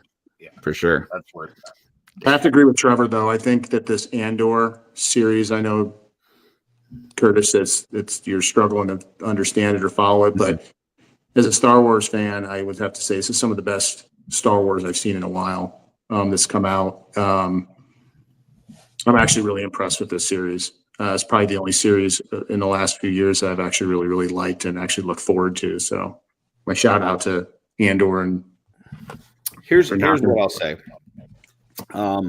Some people like the color blue. They think, man, blue is the best. It starts with a B, same with best. They both start with B. Blue's the best. Some people are like, hey, red is awesome. It's radical, right? And some people are like purple. They like So, I think with Star Wars, it's just like, there's enough of it out there now. Colors. There's enough Star Wars out there that you can like what you like. And, you know, I've enjoyed some Star Wars that people hated, and this one I don't hate it. It seems very slow. It seems very confusing. It's just, I don't know that it's for me, but I'm going to keep trying because people keep saying, just like I tried Vox Machina a couple times because people were telling me how great it is. And I'm like, I just don't see it. So, you know, it's just, I guess it's just not for everybody. So, yeah. I mean, there are some people that enjoy the Star Wars animated universe more than the live action, and then there's the gamers that like the games more than the live action and animation. That's me. Yeah, the games. Well, not all of the games, but there are some pretty great Star Wars games. Yeah. I mean, I'm happy for you, Trevor. I'm happy that you found someone that likes what you like. So, congratulations. That I'm very, very excited for you. Not for me. Yeah, gee, I know a lot of people that do. It's just, yeah, it's not my thing. So, all right. I mean, some people like Motu Origins. Heck, some people like feet. I don't know. Don't go there. Don't go there. Oh God. Some people like Motu Origins feet. Yeah, that's true. That's true. Curtis loves feet, just as anybody was wondering. Yeah. Yeah, my daughter and I like Skeleton Crew. I mean, I didn't love it, but it was fun. I thought it ended a little dull, but for the most part, I enjoyed it. So, all right, let's see. We talked Dino Trains. What else we're supposed to talk about? Tariffs. Yeah, I'm not gonna do tariffs. that. Yeah. Tariffs. You know, whatever. It sucks. Whatever. It is what it is. It's an evolution. We don't know where it's going. We don't know how long it's going to last. We don't know what's going to happen. So let's not freak out yet. Mm-hmm. Well, I like somebody brought up, we saw prices going up. This was just the jump to those higher prices a lot quicker. And if you're not on board, you're not on board. If you're not prepared, you're not prepared. But that's the way economies go. The only thing I want to say to that's really, really important, and I think everybody will agree to this, even the people watching. One of the things that frustrates me about stuff like this, or just in general, the economy or the fear mongering or however your viewing is, once a price goes up, whether it's a rent, whether it's a price on an item or whatever, even if the economy gets better or something changes, it never goes back down. Never. And that's the part that I'm concerned about, is that like, oh, we're going to put this tariff fee, we're going to do this, we're going to do that. And then when it's over, if it rectifies itself or changes or there's agreements, will it go back down? That's the question. Yeah, I mean, I look at it as, there's places in the world where they don't have fresh water, right? They don't have a roof over their head. The fact that, we've got people in this community that are worried about the price of the plastic behind us that we're collecting. I mean, we are very blessed to be living in a place where we get to like buy these toys and feel this nostalgia and do toy photography and customize action figures and stuff like we're just super blessed. So I'm just going to sit there and count my blessings. And if the situation is such that I have to pick and choose where I'm going to spend my money and I got to be a little bit more frugal, then so be it. So, hopefully it works out. I do know I saw, a video Nerdzoic, Nerdy did a big video where he was kind of talking about how it was affecting him and his store, and he had to lay off some of his employees and kind of change his model on how he's doing things. He's not taking pre-orders for any import figures because it's just so uncertain as far as what it's going to cost to ship them and stuff. He's even started to change his model to where he's looking at buying collections from folks so that he can do some more kind of used figures, and loose stuff. So, I mean, it's just I guess you gotta be flexible and, try to work with what's going on. But yeah. Yeah, we are super blessed to have what we have. Yep. All right. I think we will go to this week in theaters then. Unless anybody wants to talk more about tariffs or dino trains. MJ brought up he'd rather talk about cow shit mushroom farming. So. Oh, I don't know anything about that. Well, they kind of go together because the mushrooms grow underneath the cow shit. So, yeah. Not in Nevada. Gotcha. lump that together. That's, I don't think you want to put that one in a coffee though. Probably not. Drink it, I mean, you might be like, yeah, I started drinking this cow shit mushroom coffee and it changed my life. I was actually in the ER with sepsis in like 13 minutes. Cows are vegetarian. You'll be fine. Yeah. Very true. All right. Vegan. They're vegan. Okay. We got random number. They drink milk. Yeah. Here we go. 2009 is where we're going. So for those who haven't joined us for this before, this is where we time travel back in time. We walk into a theater on this day in that year, and we can see any of one of the 10 top movies that are in the theater on that particular day. And I just knocked a bunch of shit over, so bear with me. Is it cow shit? No, it's just a notepad and a Blue Beetle that's busted. All right. So here we go. Let's see. 2009. Weekly. 2009. And we're looking for February 9th. Hey, look at that. It's the same week as my birthday. All right. Number one movie at the box office this week was Star Trek. So this is the reboot. What are we calling this? Well, it's the Kelvin timeline. The Kelvin timeline. That's what we're calling it. Yeah, because it's all based off of the Kelvin being destroyed. Okay. Brash James T. Kirk tries to live up to his father's legacy, with Spock keeping him in check as a vengeful Romulan from the future creates black holes to destroy the Federation one planet at a time.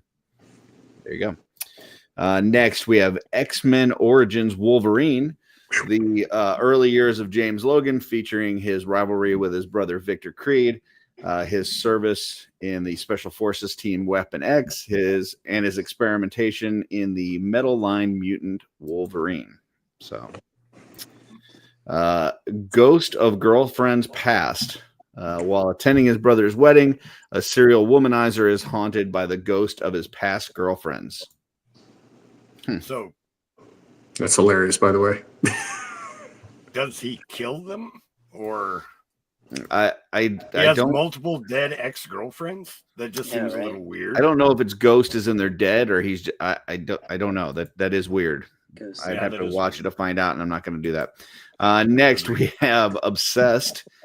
Successful executive, seemingly perfect career and marriage start falling apart when his firm hires a seductive office temp. Hot chick in that movie. Hot chick in that movie. I got to tell you, if you want to see a hot woman, go. Well, it would be tough, right, for her to be seductive if she was ugly, right? So I mean, it's the same. It's the same girl that starred in Varsity Blues in the whipped cream bikini. That's her. She's grown up a little bit. Yeah, I don't think I've ever seen Varsity Blues. Yeah. Next is Next Day Air. Two inept criminals are mistakenly delivered a package of cocaine and think they've hit the jackpot, triggering a series of events that changes 10 people's lives forever. Spoiler alert: the cocaine belonged to a bear. So, 17 again. Mike O'Donnell is grateful for how his life turned out. He gets a chance to rewrite his life. Oh, sorry. He's ungrateful for how his life turned out. He gets a chance to rewrite his life when he tried to save a janitor near a bridge and jumped after him into a time vortex. Dun, dun, dun. Wow. Okay. Hot tub time machine.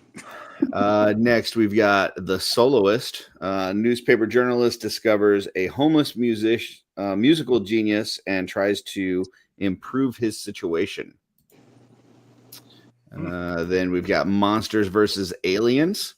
A woman transferred into a giant after she is struck by a meteorite on her wedding day becomes part of the team of monsters sent in by the U.S. government to defeat an alien mastermind trying to take over the Earth.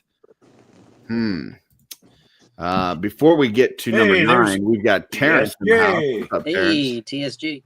What's going on, guys? What's up? Next, number 9, we've got Earth. This is a feature-length version of the documentary TV series Planet Earth. Now, this sounds fucking riveting. This is for all you Andor lovers out there. Following the migration paths of 4 animal families. Man, on the edge of my seat. And last but certainly not least, Hannah Montana, the movie.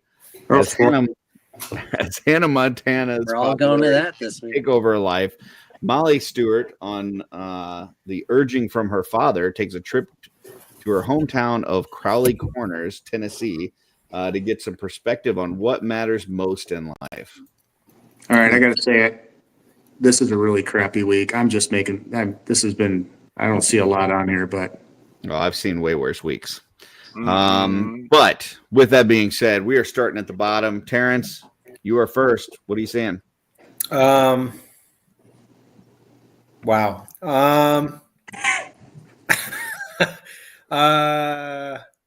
I've actually seen Earth. I've seen a couple of these films. I think I actually bought the box set of all the episodes of Earth. Should have watched the feature length version. Yeah. I think I'd rewatch all of those again versus a lot of things on this list. I'm gonna go with The Soloist. Okay. Then that looked like Robert Downey Jr. and Jamie Foxx. Is that right? I don't know about Jamie Foxx. Yeah, maybe. Jamie Who was Foxx, in it? Robert Downey Jr. So, Yeah, okay. So 1 for Soloist. Blake, what are you seeing? Here you go, Blake. How do you do that? How do you read my mind, Curtis? Like, that's amazing. Yeah. Wow, this is a tough one. I'm going to go with Star Trek.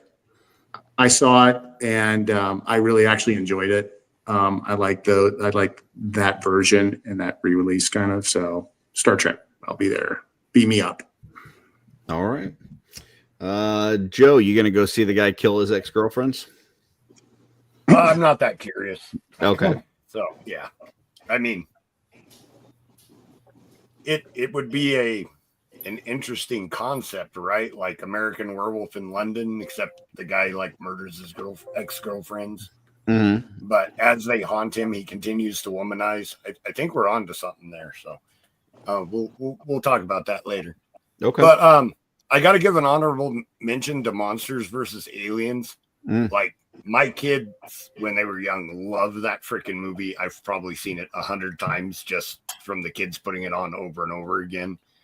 But I'm 100% going to go see Star Trek. So, all right. I like the Prime Universe Star Trek's better, but this was a fun Star Trek movie, and I did enjoy it. And I'm a big Star Trek fan, so anytime that it's out there, something new Star Trek comes out, I get excited. So I like the car chase scene in the beginning with young James Kirk. Yeah, I thought the whole movie was good. I mean, they took a lot of they didn't try to make it what the original was. The Enterprise was way bigger. They added, some characters and stuff and changed enough things that I thought that it was a fun experience. So, all right, I really enjoyed it. We got 1 for Soloist, 2 for Star Trek. Jeff, what are you seeing? Well, I'm gonna go Star Trek also because that's it's Cosmic Jeff. Where I go.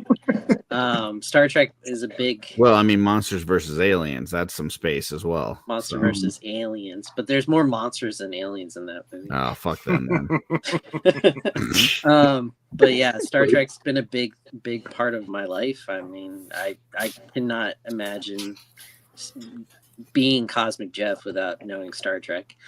But I do have to say honorable mention to Obsessed. Idris Elba, Beyonce Knowles, Ali Lauder, and I got to work on that movie as a visual effects artist. So, what? Oh wow! Yeah, I was. Wait a minute, you got to work on this movie and you're not going to go see it? What the fuck's wrong with you? It's not worth seeing in the theaters. It's a definitely an Amazon rental.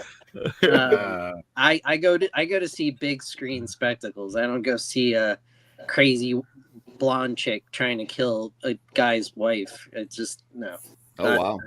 Not something I go to the movies for. So what? Tell us about that. So what did you do? There was there's at the climax of the movie, at the big part of the movie, there's a big fight, and everything was on wires. So we did a lot of wire work removal. Mm-hmm. There's some clothes ripping off, I believe. I can't remember exactly, but you had. So you were part of the climax, is what you're saying? Yeah, it was part of the climax. I can see that. Wow. Yeah. Lucky guy. I'm telling you. I saw the movie. Got to be there. Got to be a part of it. So were you in the restroom when she stormed into the restroom? Were you part of that scenario? Oh no, I skipped out on that one. All right. Well, congratulations on being part of the climax. I think this one sounds pretty good. Cocaine is pretty great. Package of cocaine. Yeah, that looks pretty good. I think I'm gonna. Let me tell you, a huge package of cocaine will change 10 people's lives for sure. For sure, like that. That's a given.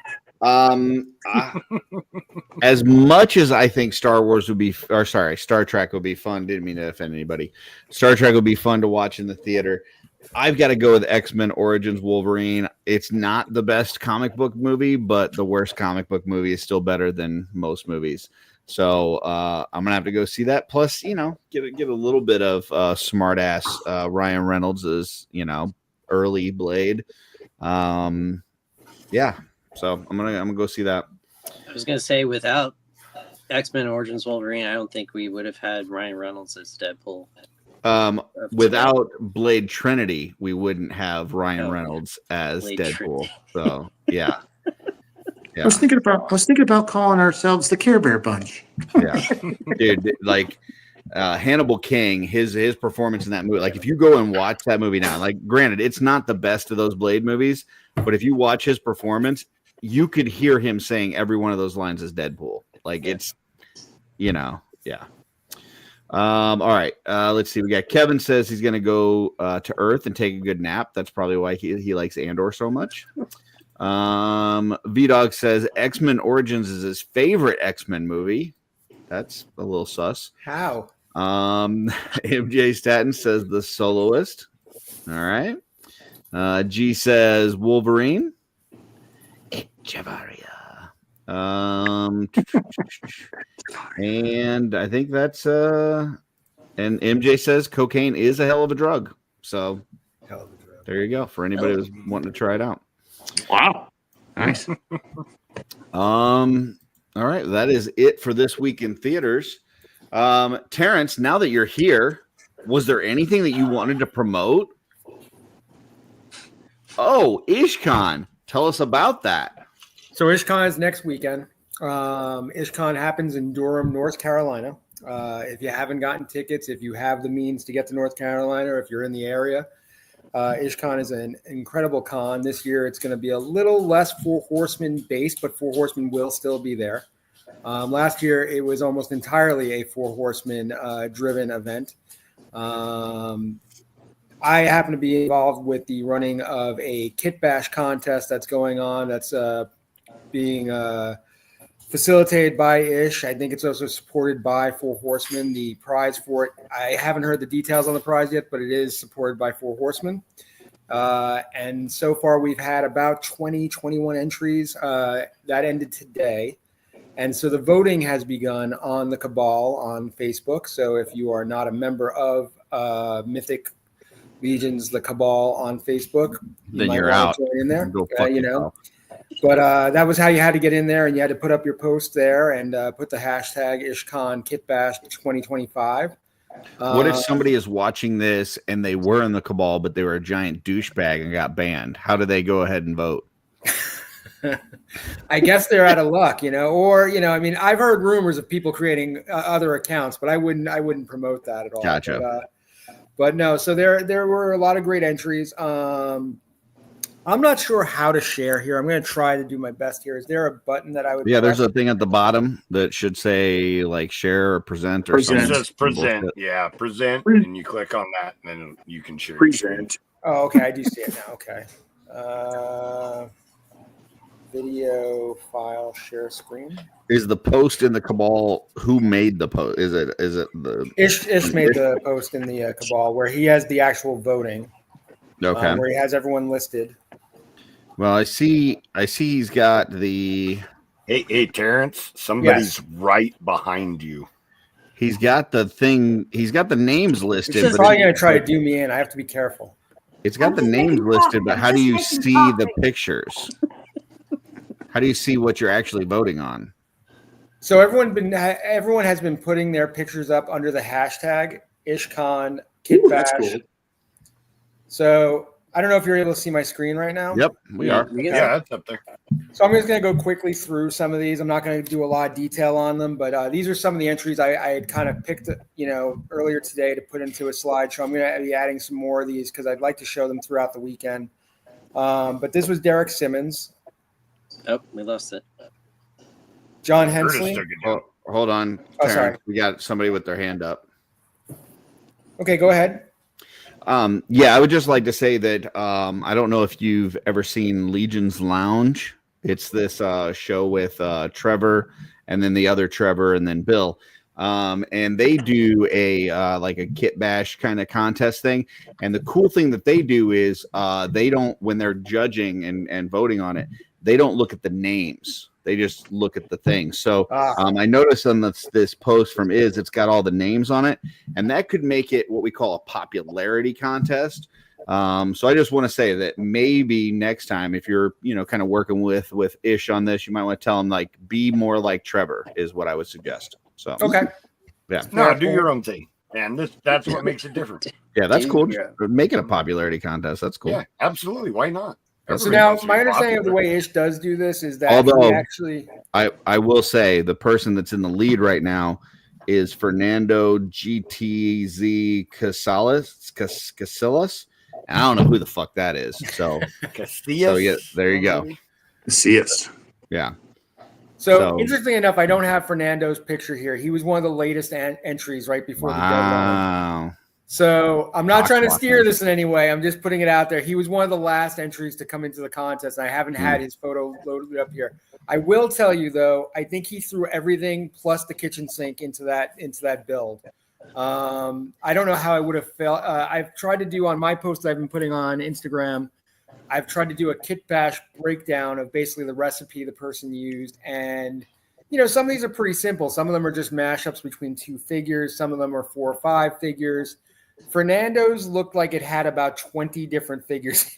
It took a little bit of time. I will say that if you go to the little thing where you vote on the post, there is a little picture attached to it, and if you tap on it, it will pull up the individual picture. Okay. Like in the voting. So just FYI. Yeah, so the vote only went live at about 5 o'clock, I think, about 5:30. So I just got out of work in the last hour or so I haven't really gotten to see all that yet. But I did want to make sure that people know the voting is going on throughout the weekend. And then on Tuesday, we will announce the winner of the contest. And just to refer to some of the questions about it being a popularity contest to some extent. So Ish actually basically tells people to campaign for their creation. I saw that your buddy Mark Thomas put out a promise that he would end tariffs if he wins earlier today. So, that's a pretty big, bold promise and a good reason to get behind him. I don't know if he has the power to do that, but he definitely put the promise out there. So you have Cullen in here. That may help him. It couldn't hurt, I don't think. No. And he wouldn't be the first person not to deliver on a campaign promise. So, well, he might not get Trump's vote, but other than that. Now there have been some interesting builds here. This was interesting to see Patrick Boyle take the Ganesha and build it right onto a horse. Mm-hmm. I didn't expect to see that work as well as it seems to have done. Yeah, and it was unique because he had to put in like the hip joint into where the adapter goes. It was really, really weird. But yeah, kudos to him. Yeah, and you'll see today too. One of the last couple of people that put in his, it might have even been Fernando. Actually, he actually used the. I think he actually incorporated the legs of Cornubus onto the figure. You say Cornubus? How do you pronounce it? I know you are the Cornubus. Cornubus. Yeah, but I like Cornubus. I mean, I'm a big Corn on the Cob fan, so I would. I thought it was a tribute figure to Corn Cornubus. Boy. You know what I mean? Like, you know. Yeah. Just add butter. Yeah. If they well, put we've got out a butter dragon, why not a Cob butter horse with legs? I'm buying it. So just saying. So. Hey, listen, there's a lot of complicated names in Mythos. You know, it's hard to keep up with all of them. You know what I mean? So a lot of extra vowels out there. But there was one here, too, that it was funny because I actually had to really look to figure it out. Where is it? Is it this one? I thought this was interesting in the fact that Arturo went out of his way to not, like everyone else seemed to build a skeleton for the most part, you know, and in his case, he built this figure and then made the bow holder a skeleton hand from Skeleton Builder 2. So I thought that was a little bit of out of the box thinking in that regard, you know, a different way of incorporating, because the contest rules were basically that the figure had to be entirely built off of parts from Figura Obscura, Mythic Legions, or Cosmic Legions, and then it had to incorporate at least one skeletal part. One boner. Yeah, and I know you and I had this conversation where, you know, you made the valid point that every figure presumably has bones in them. But I think we want some visible bonage, you know? Yeah, you got to show the bone. You got to show the bone here. You got to get your boner out. Yep. But yeah, I think there were some really, really interesting figures that came out of this. I'm gonna steal the screen for just a second, just to show folks. So this is, first off, I want you to know there's no active restrictions on Ish. So in case anybody was wondering if there's any restrictions on him, nope. And we've had no moderation action on him in the last 90 days. So good job, Ish. We haven't had to take down any of your stuff. But this is the actual vote here. And so like you would just like click this to vote. But there's also, like I said, you can click on the pictures. So if you want to look at them, you don't have to go searching through the hashtag or whatever. Like you can actually just, you know, go through each of these. That I thought that was interesting how he did like the hands up there by the face. Definitely. That's really cool. That one's kind of neat too. It's like one of those mix of like muscle and bone that you see like in a science class. Yeah. So, but yeah, if you're looking for the post, it is just go to Mythic Legions Cabal. If you type in Ish's name, it should come up as the first post. And then you can just go in, and right now it's got mine in here for Dub 3. We'll see. Maybe I do leave it on Dub 3. Maybe I change it. Who knows? Gina says, go vote for me. So, Gina's got one in here. Where is it? Yeah, I don't. Oh, Gina here we go. is the only female in the contest. I just will put that out there. She's the only Legion's Lady representative out there. So that's pretty good. I like that. Yeah. Oh yeah. Yeah, I'm a fan. I like that. Like a red body. I'm not going to guarantee, but that may get my vote, Gina. Just saying. So, was there any other ones here that you wanted to? Here's that one that you were talking about. So, this is the one that's in the lead right now. So yeah, I don't know if you'll be able to see his recipe that he has in there on his post, but it's a laundry list of many figures.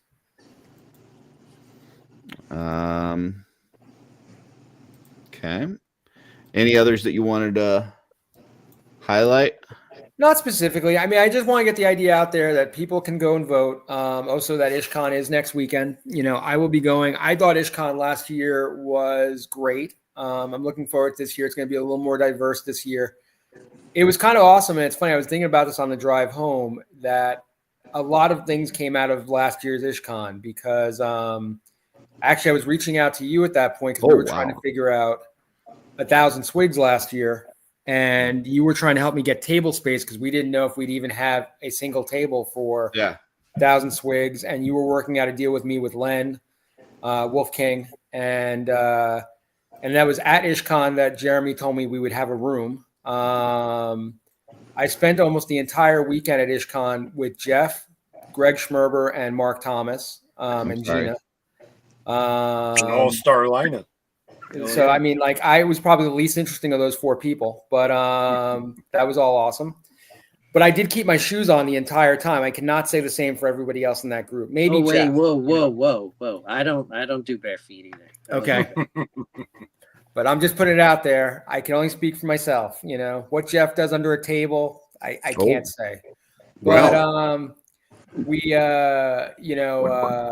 Rob Zamora and I became closer during that trip because I had to help him clear up a problem he ran into remotely from IshCon. Obviously, David Williams was announced as being incorporated into Cosmic Legions with his Buzz Off tribute figure. Mm-hmm. I just thought it was a great con. It was very, I would say, Cabal centric. It'll be a little different this year. But it's also where we got the first preview of the Armory Knights when those 2 green knights showed up on a shelf. Yeah, the ones that they knew nothing about. Yeah, that they pretended not to know anything about. But so, I mean, I don't know if we'll get any kind of, teasers during this. Obviously we're not going to get a cosmic wave reveal there this year, but I still think it's going to be great. I know it'll be fun because I know Purple Gang will be there, and we'll be there obviously, and the studio will be there, Valaverse will be there. I'm also looking forward to seeing Carlos and From the Realm there again, Brutal Realm. A lot of realms, apparently. So many realms. So, yeah, it'll be a great time, and we're looking forward to it. I know that Tanya is going to have a table there for Legion's ladies. Gina will actually be having a bunch of her customs on the table, which, I know in part, she always feels a great deal of gratitude towards you, Curtis, because you've been very helpful to her with her getting further and deeper into customizing. So we both appreciate that. Absolutely. Well, I've got to tell you, I've looked through these and I've got mine down to 2. I'm gonna go ahead and cast my vote now. I'm between. I really like this one. I love the use of the soft goods. I love the hands up by the face. It makes it look like it's part of the skull. That would be my number 2. But I gotta go with this one here. I'm. This is not a popularity contest. This is just, I think this is the coolest. And Gina, you got my vote. So. I don't know if you're hearing the audible yay in the background here, but there's an audible yay. Yeah, I like it. I really like these mix of parts here. It's really cool. So, yeah, great job. Everybody else, go and cast your vote. We want to support IshCon. We want to support Terrence because Terrence did what we like to see, which is when people want something promoted, he came on and actually promoted it himself. He did the work. So let's support him. So, hell yeah. Jeff, did you cast your vote? I will. Joe, did you cast your vote? No, I didn't. Blake, did you cast your vote? Actually doing it right now. I'll do it right now. Yeah. Fuck it. Let's do it live. Let's do it live. All right. And then anything else you got going on, Terrence? Anything else you want to talk about? I was listening to you guys earlier talk about as far as pickups and whatnot. I got on the ISS sale. I went on twice because I went in the first day, got what I could as far as Headhunters, ATL. I had picked up the no Kitos, because I've been going through trying to get duplicates of all the Motu tribute figures because I like the different looks for them. And somehow or another, I completely forgot to get Zenithon, which I wanted another Zenithon. By the way, feel free to correct me on any of my name pronunciations. That is Zenithon. Zenithon. No, I used to have a Zenith in my bedroom when I was a kid, but but anyway, so the Zenithon I had missed out on because I now am on my third one because I actually stole the belt off of my second one to give to my Rhaegor tribute that I'm customizing. So anyway, but yeah, no. So I went back today. I got a few more headhunters. I think another ATL. Yesterday, I definitely had grabbed a couple extra Tusk Sentries because I love that price point. I think you're kind of burying the lead here. You know what we got to talk about. What are we talking about? A character that sold out, but then he was back. He's available right now.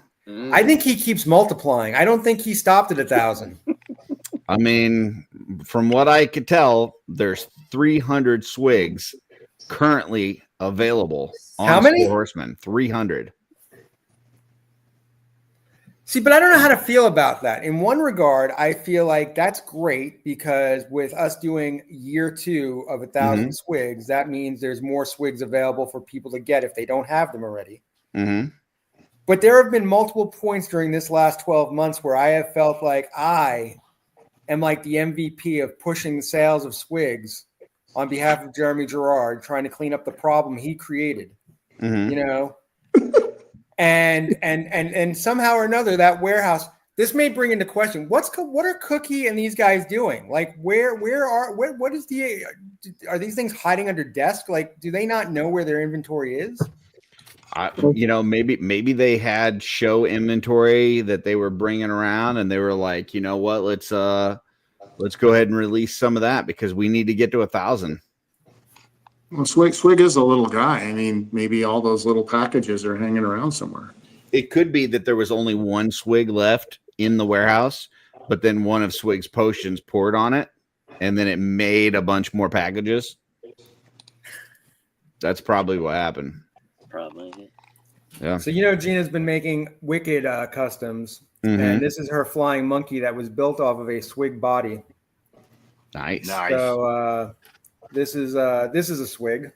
But yeah, no, it's kind of crazy because I was advertising, I think at Christmas time, that we were down to under 50 swigs. And then there was a point where we were under like 25 swigs.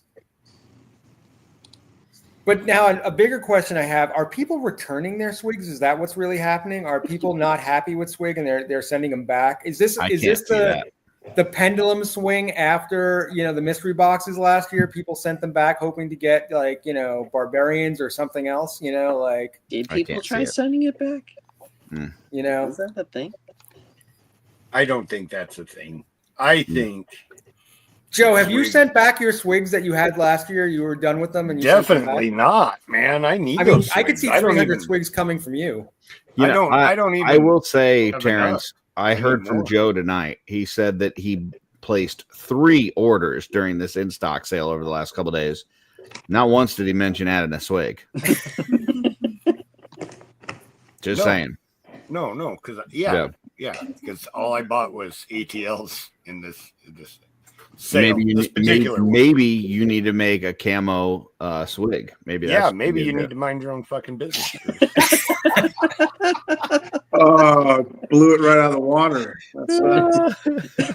Now I will say I have bought some swigs recently, but the swigs I have actually purchased, I purchased from Wolf King Customs, which is matching the price of the swigs currently on the ISS sale. Yeah, that sale's going on. Yeah. They do come with something a little bit different than you're going to get from the Store Horseman website. You're not going to get an Emil Wickman head, a goblin swig head that he's put together. It's not going to come with a 3D custom hammer or mallet, if you will. And even though I cannot pronounce the name of this particular swig custom that Len has put together, the letters used for its name just seemed very personal. You know what I mean? Like, why don't you share that, Terrence? Are we able to share Pop that? it up Let's see if I there can on bring the that screen. You're able to share whatever you want. It's off-world. It's like cursing in the woods. Nobody's gonna hear it anyway.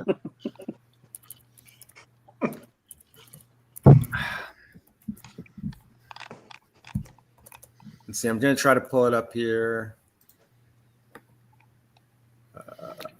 Jesse says that it said how you spell it. Just, So As we all try to phonetically sound that out. yeah, it's easy.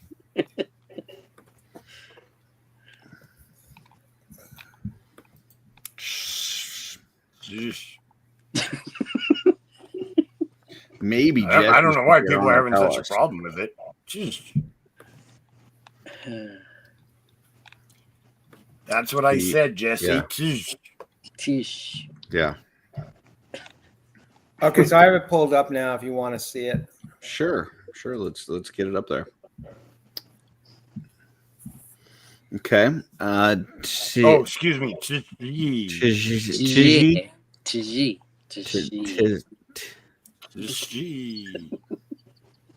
That's actually pretty good. That's really cool, though. Mm-hmm. Oh, it's super cool. Oh, Think that's about awesome. Apparently, Hooked on Phonics works for Gino. Yeah. That's cool. It works for me. Yeah, Joe, you really need to make a camo swig. I really need you to shut the hell up.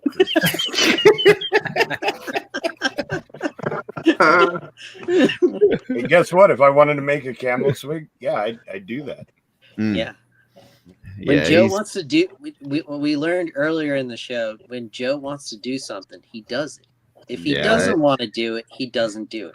I would like to help you, Terrence. I know that you're trying to get to 1,000 swigs, and last year a big part of that was Joe Gonzalez, but he is so focused on Motu Vecna right now that he just can't be distracted with swigs. So yeah, I'm trying to fill up a pillowcase with my two actually 4 Legions gone. So. He's gonna beat people with the No, not people. Person. just person. person. Just a person.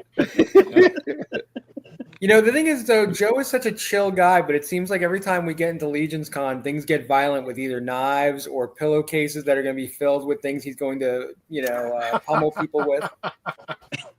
Or the fact that people are going to either cut your ponytail off or try to violate Joe with Vecna dongs. I don't really understand, But You know what? I should have when I had my my stylist cut my hair. I should have sent that ponytail to him. Didn't even think of that. And don't forget, Terrence, it's not just that. He's taller than most people think, so he's even more imposing. that was one of the big surprises of Legion's Con. I think that was a bigger reveal than even Baethier, maybe, that we just all expected Joe to be quite a bit smaller, Tiny. Yeah. Tiny Joe. What was the deal with the ponytail? I don't remember saying anything about your ponytail. No, not you. Purple Gang wanted my ponytail at Legion's Con. They put a bounty out on it. So I should have sent it to them when I had my haircut. But here, this is why everybody thinks that Joe's short, because his camera's like this. he's like this the whole day, like, hey guys, I'm a little miner, a little dwarf miner. The miner thing might be part of it too. They pictured me like with the metal hard hat with like a candle on it, Heck yeah. Underground. Since, do you whistle while you work? It's no, I don't. And technology is a thing. Like nobody does mining like that anymore. No. Like nobody. We're not all out in the creek with our pans like shaking it looking for gold. Like there's big machines that do the mining. This is what Joe looks like while he's working. I usually you're missing his safety equipment. He's got his safety equipment. Safety equipment. No PPE. Well, that's when he's inside and he's having to represent his union. Who's PP? PP? Oh, no, PPE. Oh, yeah, PPE. Personal protective equipment. Yeah. Oh, not showing my PP, that's for sure. That's how you get fired. Curtis Reed Jeremy's comments. Okay. Cultural stereotype of miners being dwarves. Yeah, that's what I just said. I'm supposed to read Jeremy's comment that said what I said. No, wait a minute. Dwarves are fantasy. That's not real. It's nobody's culture. Joe, you're somebody's fantasy. You don't think the dwarves are real? You've never seen a dwarf in real life? There's dwarfism in reality. No, dwarves spelled like that is fantasy. Dwarfs are real. DWARVES. I feel like I'm being gaslit, but on some level, I can't figure out quite where. No, that's a legitimate thing. J.R.R. Is mining not real? Invented the word dwarves. It's a fantasy thing. People who have a growth issue are dwarfs. I mean, Minecraft's fantasy. Yeah, exactly. That's not real. There was never a point in history where they took a lot of little. I don't know. Jesse says you're wrong. So I think lava chicken could be real. I'm pretty sure it says correct. It isn't correct. Yeah, Joe isn't correct. I think it what it says. Joe is correct. I am pretty sure it says isn't. Yeah. So, yeah. All right. What else, guys? Anything else? My tea. All right. Yeah, that's true. Curtis can't read anyways. Yeah. Jesse nailed that one. I tell you what, for somebody who can't read, I've been doing a lot of writing the last couple of days, and Jesse can attest to the fact that I've been doing writing. Yes. So like actual writing or typing? Like typing. Got it. Mm-hmm. Well, I guess we can start going around the horn with what we got going on. Jeff, where can people find you, sir? In the cabals, at Source Figure. Mm-hmm. Cosmic Contact has taken a hiatus of sorts because I'm trying to figure out. How to go about getting StreamYard because I want to take it back to YouTube and get it out of the Facebook shithole that it is. Love the Cabal. Cabal's great, but the way Facebook Lives work, it's the worst possible thing ever. And I like when Van comes on, he's sideways. Yeah, and he doesn't change it to the right orientation. I say, hey, if you just twist it a little bit more. Wait, so you're questioning Van's orientation and saying he has to twist it more? Ooh. That's what you said. That's what you said. That's what you said. I will say we don't have anything going on with our StreamYard on Tuesdays. So if you wanted to use our StreamYard for it, we could. You just wouldn't be able to pull up any comments. So one of us would have to be on to like in the background to produce the show or something, unless somebody wanted to sell you their slot. Someone you say. I wonder who that would be. I mean, what are you doing? I could take a producer. I mean, you're on. I could take YouTube every other day of the week.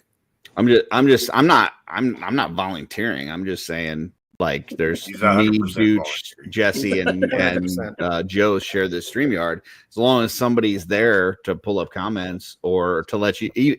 I don't know how. I don't. Joe, do you remember when the Gauntlet used to be an event that we used to? We could maybe figure something out. Well, I wasn't going to bring it up live, but since you brought that option up, I was going to approach everybody on that account and see if I could buy in. If there is a possibility or a spot, a seat at the table, I'd be happy to buy in and maybe bring the cost down for everyone. I think that everybody would be okay with it. The problem is we only have 4 slots, so we would have to figure. But we could probably figure something out. We'll talk. Okay. So, like I said, none of us are doing anything on Tuesday nights. So, yeah, just let Curtis be there, and you're fine. I don't know that I can commit to that, but I guess it is only every other week, and it's not a long time. So, yeah. But Cosmic Contact will be coming back to YouTube very soon.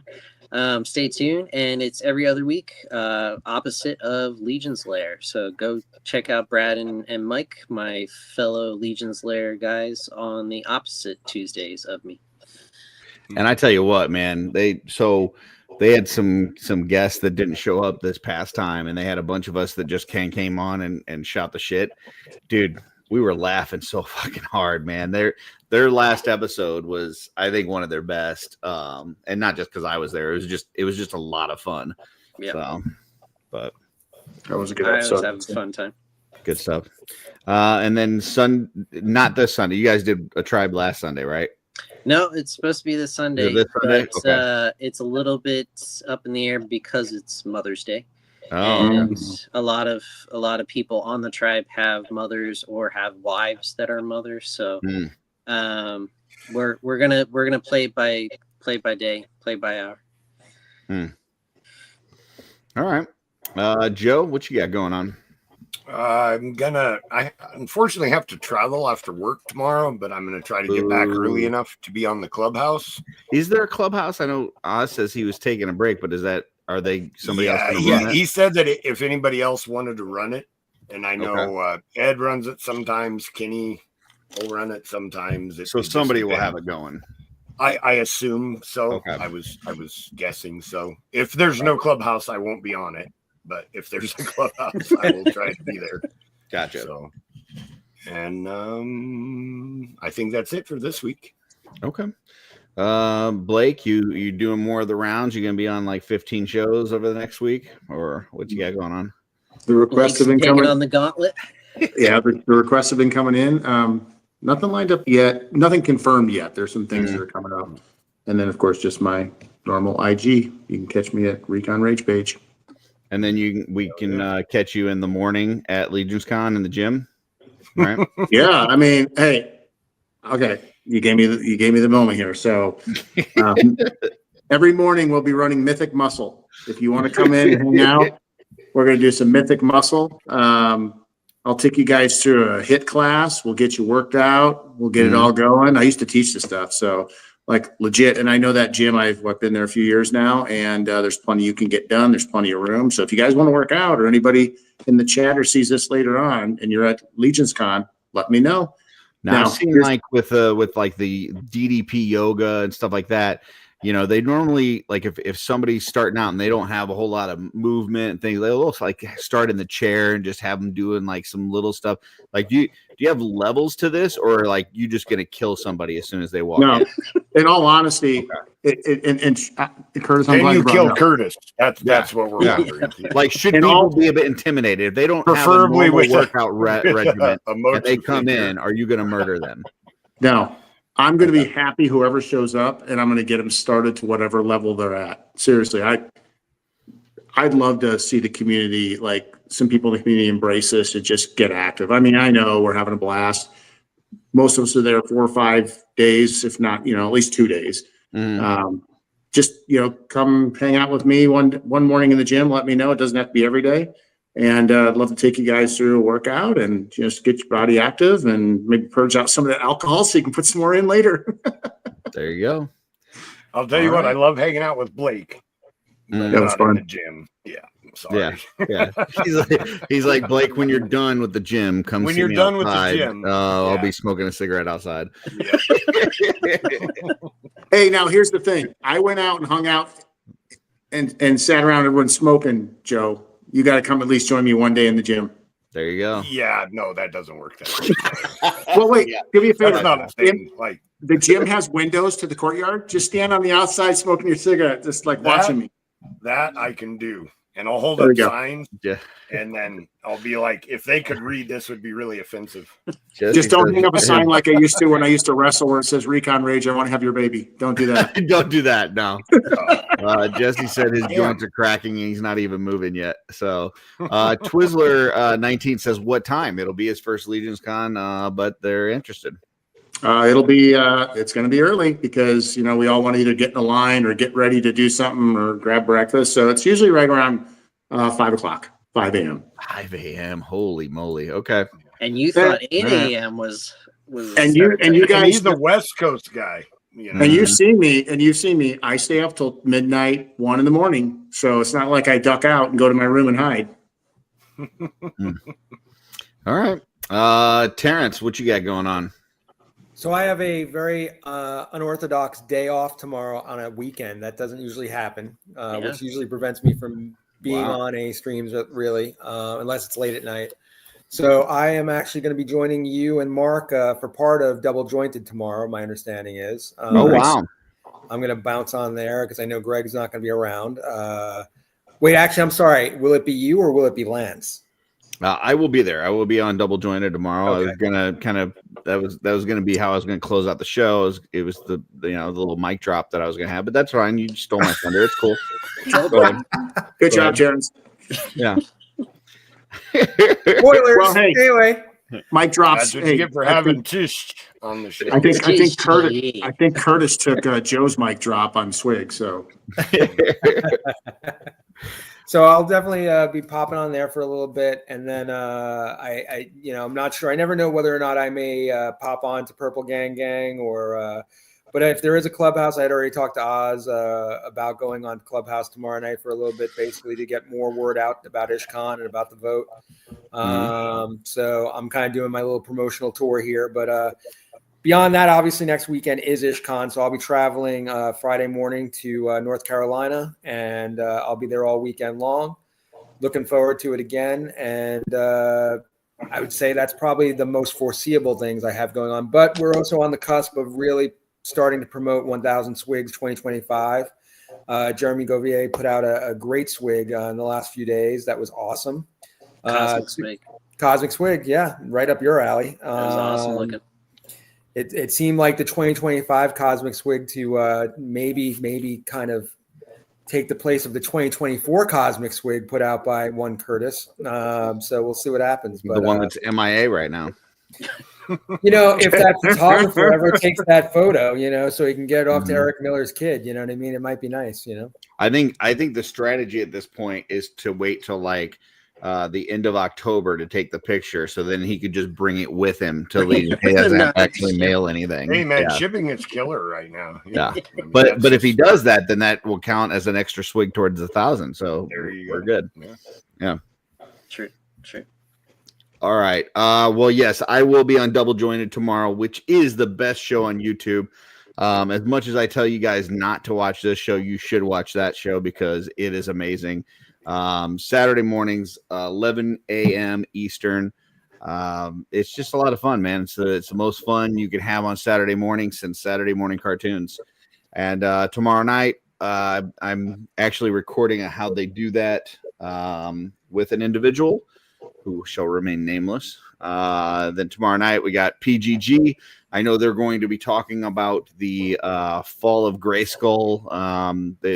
Some folks that did this like a fan movie for Motu about 8-9 years ago, and they're trying to do a second one, trying to raise some funds for that. So they'll be on there talking about that. They may have some stuff around my birthday. My birthday's coming up Monday, so we'll see. We'll see if there's any birthday trains. Birthday train, it's a birthday train. And then Sunday we should have Shooting the Shelf. I don't know if we got a guest. I don't know what's going on. We used to be really good. Like Jesse and I used to have about like 2 months ahead of people planned out, and I don't know if we've got anything. So we'll see. Somebody will be there though. Last week's show was excellent though. Yeah, I mean the guests were okay, but the show was great. So agreed. Yeah. So I'm still waiting for my invite. That's okay. You're what? My invite. Never been to Shooting the Shelf. Just me and you and Jesse. I don't know who he's got for tomorrow. If he's got somebody for tomorrow, you can maybe come to my next agent week. says I need at least a week ahead of time notifications. And remember, because Sunday is Mother's Day too, so that probably would. Yeah. Right now, it looks like let's see, for the 18th on through the rest of the year, looks like it's open. So looks like it's open. Yeah. So you just tell us when you want to be on, and we'll make it happen. So that's what I said to Mike and Brad. I think Jesse just had a stroke. I don't know what. Is this Klingon? What is that? Gamorrean guard? I bought one of those from IKEA. Yeah, I don't know what. Hajork. That's one of their new furniture lines. I don't know. But yeah, just let us know when you want to be on and we'll have you on. So all right. Well, I think that's a show unless you guys got anything else to talk about. I don't have to go, but I don't have anything else on the agenda. Did we even do a lightning round? No. No, because Jesse's not here and Dooch isn't here. Anybody got a lightning round question?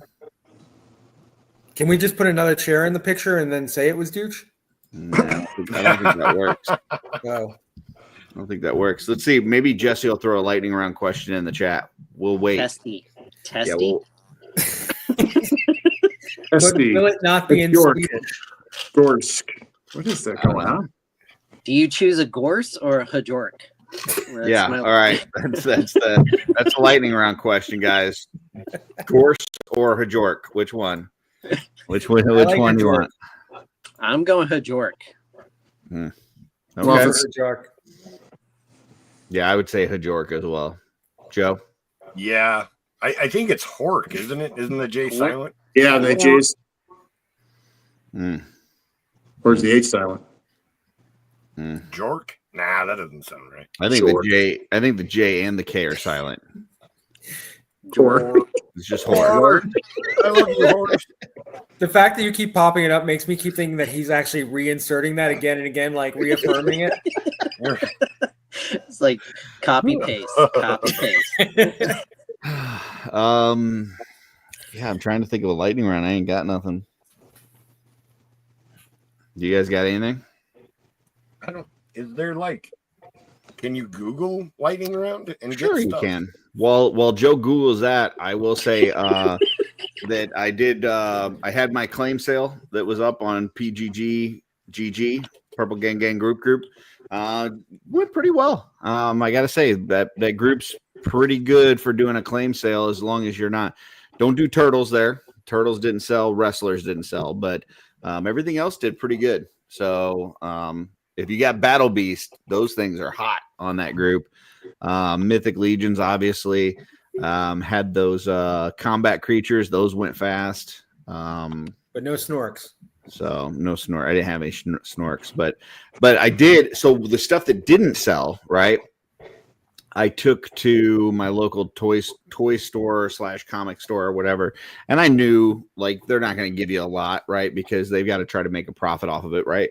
But the stuff that I brought, I totaled up just with eBay costs, what sold listings from eBay, and I brought in $1,200 worth of stuff, right? And I'm like, well, they're not going to give me $1,200. That's the eBay sold price. But I'm like, I'll ask for $700-800. If I get 5 or 6, I'll be happy. I'll take that, right?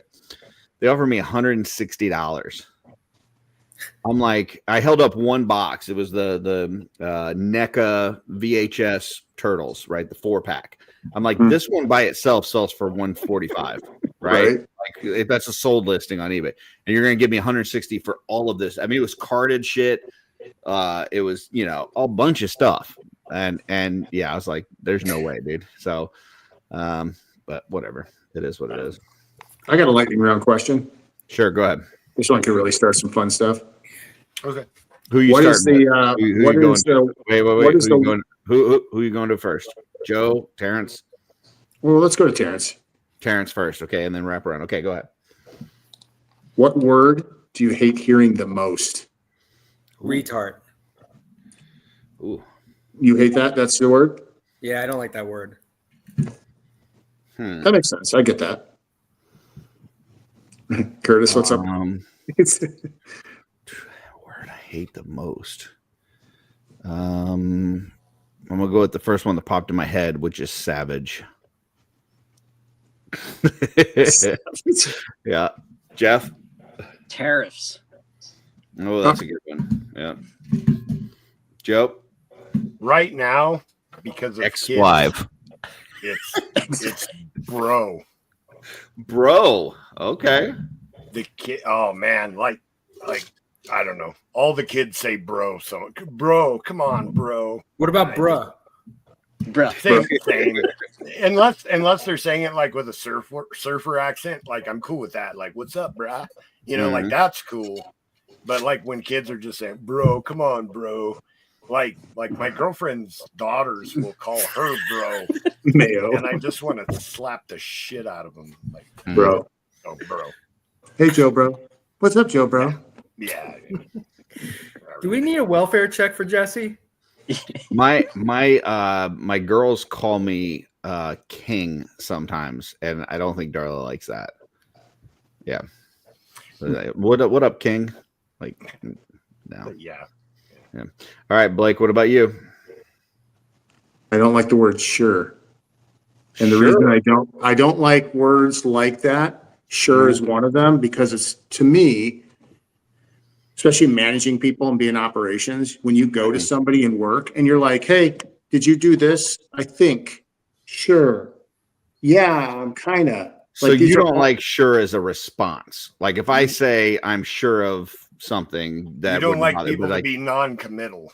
There you go. Yeah, so non-committal words, and sure is one of them, or kinda, or sorta, or any of that, because it's just like, own your actions, own your words. Stop being like in the middle of the road, like wishy-washy. So yeah, kind of where I'm at with that. Wishy-washy motherfuckers.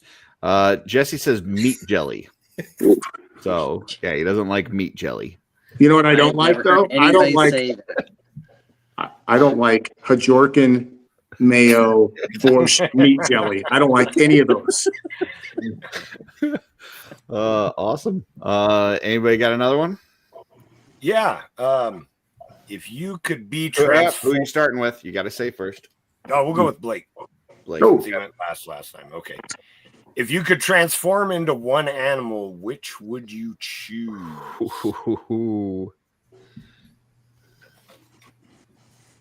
Boy.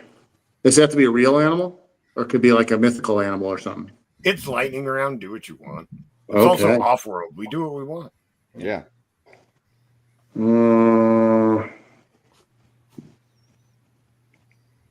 I'm going with the winged horse, like a Pegasus. Alicorn, so you can have the Pegasus horn. All right. Yeah, I could get around wherever I need to, look good doing it, but when I hit the ground, I'm able to handle things on the ground. You know what I'm saying? I'm a big steed, but yet in the air. Yeah, you are. All right. Show, bro. All right, TSJ. What do you got? Mine's not going to be much. I don't think it'll be much of a surprise, but I would choose a wolf. Okay. Why? Any reason? Why would it be a wolf? Why? I think for me, number one, I've always had a relationship with canines. I've always had a very strong relationship with canines and wolves and dogs. And so when I was a teenager, like, you go through that phase where you have like a stupid thing that you do that, just to kind of shock people and stuff like that. Where I grew up in New York, we had a lot of junkyards and stuff like that, like, or used car lots where, you'd have like these dogs that weren't taken well care of or whatever. And I would think nothing about climbing over the fence, and everyone would go, "You're crazy," whatever. And I would just go over that fence, and these dogs would come running out, and I would just get down on one knee, and the dogs would come over and immediately become friendly with me, and I've in my entire adult life, I've owned dogs, just always had a kinship to dogs. And I think I was on my own at a young age. I always felt kind of like the lone wolf. I always felt like a sense of having a survivalist kind of mentality where, I cared for the people I was with, but I also never minded, if I had to go my own path and be the lone wolf and do what I had to do. So you're like a Dr. Doglittle. That's it. Yep. Dr. Doglittle. Whisperer. Well, that's cool. Thanks for sharing. Wanted to pull this up from the last one. Mirko says, never say literally because you're probably using it wrong. Literally is one that annoys me. Also, just absolutes. Like when people say, this always happens or that never happens. Like really? Like it's because it probably does sometimes. It's not. So I hate nothing. Absolute. However improbable is impossible, right, Jeff? Yeah. I mean, only Siths deal in absolutes anyway, so that's why I dislike absolutes a lot. I would say probably just a cute little pupper. I would be because like they just get taken care of, man. I think about my dog, right? Like he gets bacon all the time. He gets, he's just gets to relax on the couch, not do shit. He doesn't have to have a job. Like he just, sits around and just waits for treats. Yeah, it's good stuff. So. You okay with shitting in the backyard though? That's fine. I do that anyway. Okay, I was wondering. Yeah. Missouri. Yeah. When Missouri. When Curtis talks about his bidet, he actually just means the garden hose. Right. Jeff. When you said a little pupper, I was like, he turns into like this small little like handbag dog, and I was like, point of order. Did how you much Curtis likes to be annoying? That really fits, actually. I didn't realize this, but now I'm having kind of second thoughts. Joe, when you say you turn into an animal, like you're left as an animal, or like you can go back and forth? Whatever you want. Okay, because I thought that you were like turning into an animal, and that's the way you were staying, and so that's why I chose my answer. However you want to interpret it. If you could go back and forth, I would be like a fucking eagle or something. That way I could fly and then turn back into a human. Fucking eagle, like an eagle having intercourse. Dude, yeah. As if I'm going to be an eagle and not try to fuck another eagle. Come on. A porn star eagle. He's a porn star eagle. I mean, why would you even be an eagle if you're not going to try to fuck another eagle? So. Eagle prawn is pretty hot. So, yes. Eagle prawn. There's only one way to be spread eagle. Yeah. Oh, there we go. Ding. So what was yours, Jeff? My choice is the Komodo dragon. Ooh. Oh, you want to be a reptile that has salmonella underneath the scales and you can't even touch it? Nice. Kill you with a bite. Jeff likes his personal space. Kill you with a touch. Too close. Oh, right. Jesse, you got to go watch Vikings. You'll learn about Blood Eagle. Vikings. I think just like a domesticated cat. I think they're living the life. Like cats live the life, man. I thought about cat. The only problem is I don't want to poop in a litter box. I would rather poop outside. Oh, and then also my cat goes outside. So. And also like dogs sometimes get like real food, whereas cats for the most part are just eating that crappy cat food. So I was like, if I'm a dog, I may still get like sausage or bacon or something. If I'm going cat, I'm going big cat, like a tiger or a lion. Or yeah, but cheetah. see, then I don't know. That just then you're in interesting. You're in your hot weather all the time. You get no air conditioning. I'm stuck in Florida now. I might as well be. If I'm going to be an animal, I'm definitely going to be an animal with air conditioning. Domesticated, yeah. Yeah. All right. That's okay. I had a good one and I lost it. Here it is. Who the fuck is Curtis? What's going on with what's Jesse drunk? Jork Curtis. Meat jelly. Gorsh Curtis meat jelly. Curtis. Meat popsicle. Ooh, that's MJ Staten. Sorry. Meat popsicle. All right. Where are we starting, Joe? This is kind of a play off of This Week in Theaters, but if you could travel through time, but only one direction, would you rather travel back in time or forward? We have to pick one or the other. We can't say no. Right. Okay. And starting with Jeff. No isn't an answer. Don't be non-committal. Blake hates that. Okay, that's true. That's true. I'm committing to the kind of. Well, I kind of hate it. I'm not sure, but I kind of hate that. Do we get to choose how far we're going, forward or backward? If you want. That's not in the question, but feel free to extrapolate however you see fit. Okay. Future for me. I don't care what's already come. I want to see what hasn't come. He wants to see new come. He doesn't want old come. I saw that coming, Jeff. Come on, man. You saw that coming, Joe? You actually watched it? Climax come. Yeah. Joe went in the future. He already saw that come. Didn't see that coming. Yeah, you didn't need to be in the future to see that coming. I will say I would go forward because I don't want to mess with the whole space-time continuum and, end up like accidentally sleep with my mom or something. So, yeah. True. On purpose, it's fine, just not accidentally. Yeah. So I'm gonna go forward. Terrence? I'm going backward. Okay. Any particular reason? I just think there's things that I'd like to, I think just historically speaking, I think there's things that we've either don't know or things that we've written about and that we assume they've gone the way that history books say.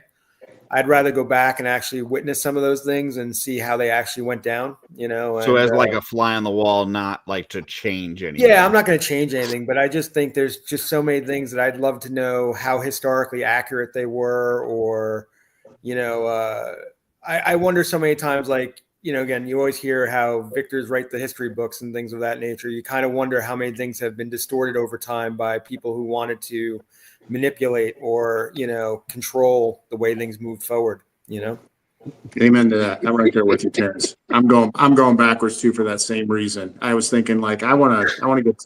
I'm kind of a seeing is believing type person, and so sometimes it's hard to like understand where everything came to if you really don't know the backstory, and so you just have to trust in the fact that the story you're getting is correct. If I could go backwards and see periods of time, even like when my mom and dad met, how cool that would have been to see my mom and dad meet, or to see my grandparents when they were still alive. I never really got to know. You guys are answering that question. Are you envisioning that you would go back and then you're able to come back to this time, or are you staying there?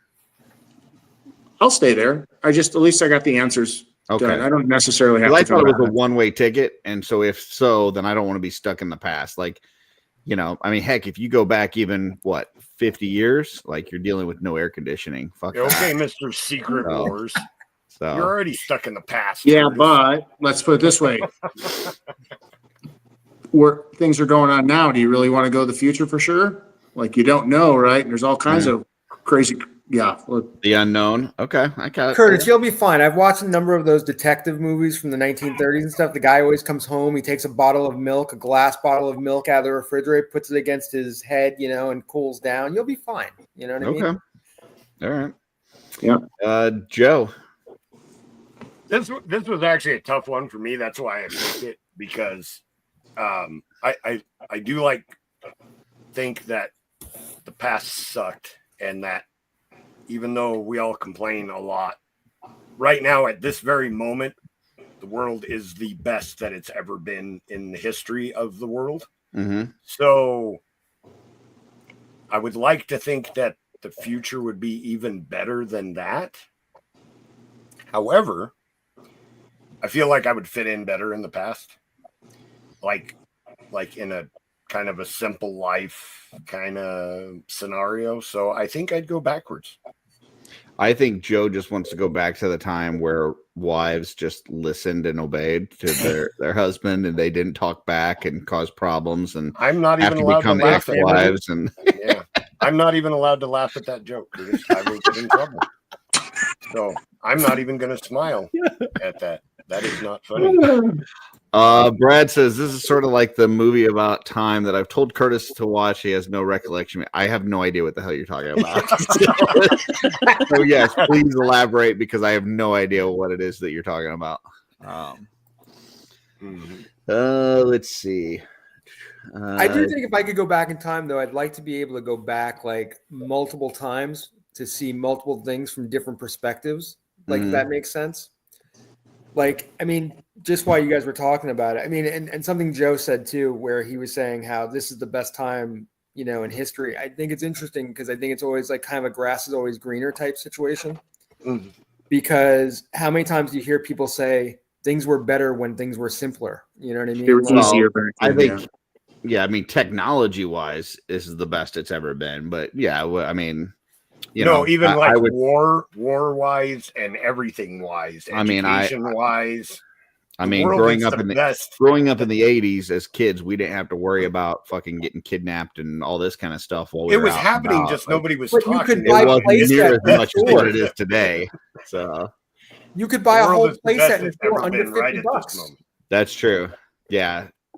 I would say the 80s in terms of just overall life.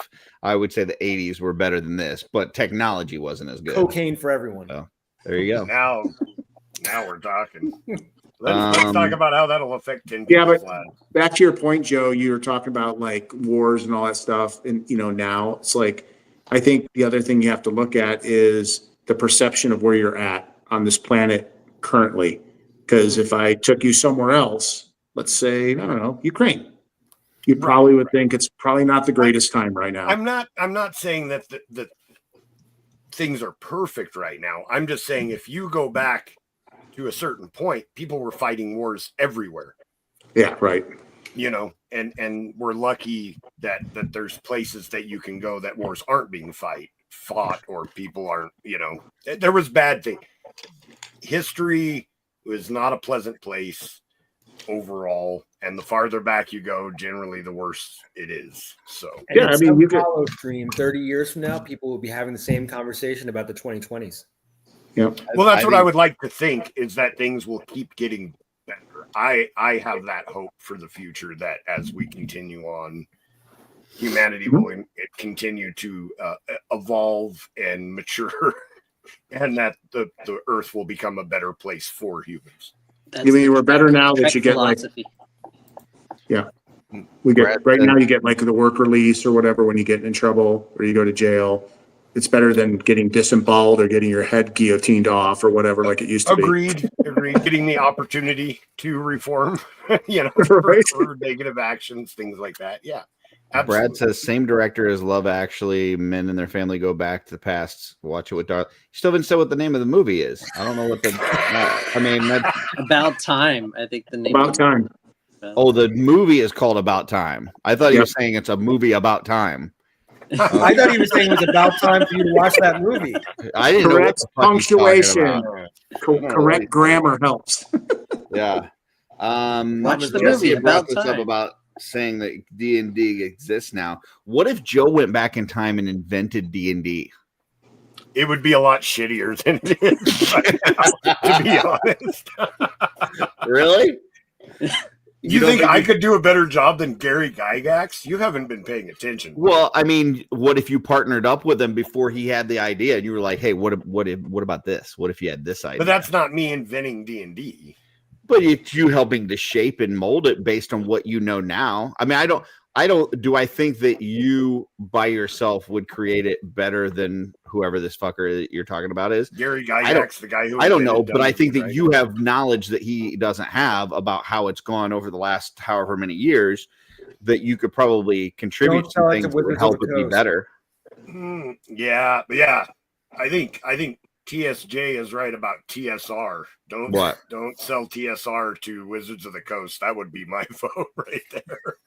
But I don't know.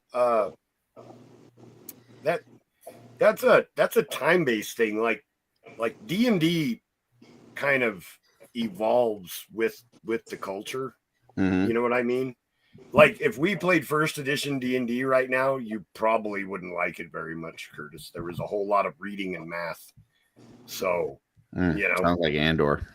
It's probably more fun than Andor, but I haven't watched Andor, so I can't say. But God. So it was a nerd's game though, like Pocket Protector style nerds when it started out, So with your algebraic calculator.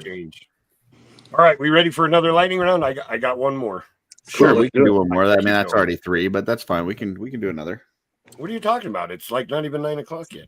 We can do 50 lightning rounds if you want. Who? I do have 11:42 here. I do have to pee at some point, but as long as they're good. Which way did we go last time? We started with Jeff. Okay, so we'll start with Blake this time. How would you like strangers to remember you? Strangers? Yeah. That's creepy. I would. Well, here's my answer. I don't want them to remember me because they're strangers. I think that it means like they're no what longer impression would you like to have given to people who are not like close friends? I don't think they mean like strangers. So what kind of impression I would like to leave with a stranger? Yeah, I mean, it can be interpreted different ways. Like if you want it to be strangers and be like, I want them to remember my ass as I walk down the street. Like that's fine too. Wow. But that was weird. That was a weird analogy, Joe. I'm thinking Well, Weird I'm example just there, talking about but okay. myself personally, but maybe people that aren't close friends, that don't know you very well. How would you like to? Wow. Okay. I would want them to remember me as fair, strong, and supportive. All right. That was a very serious answer. Terrence. Well, I don't know. I think I meet strangers all the time because of what I do. And they, I would say that I want them to think of me as genuine, personable, approachable,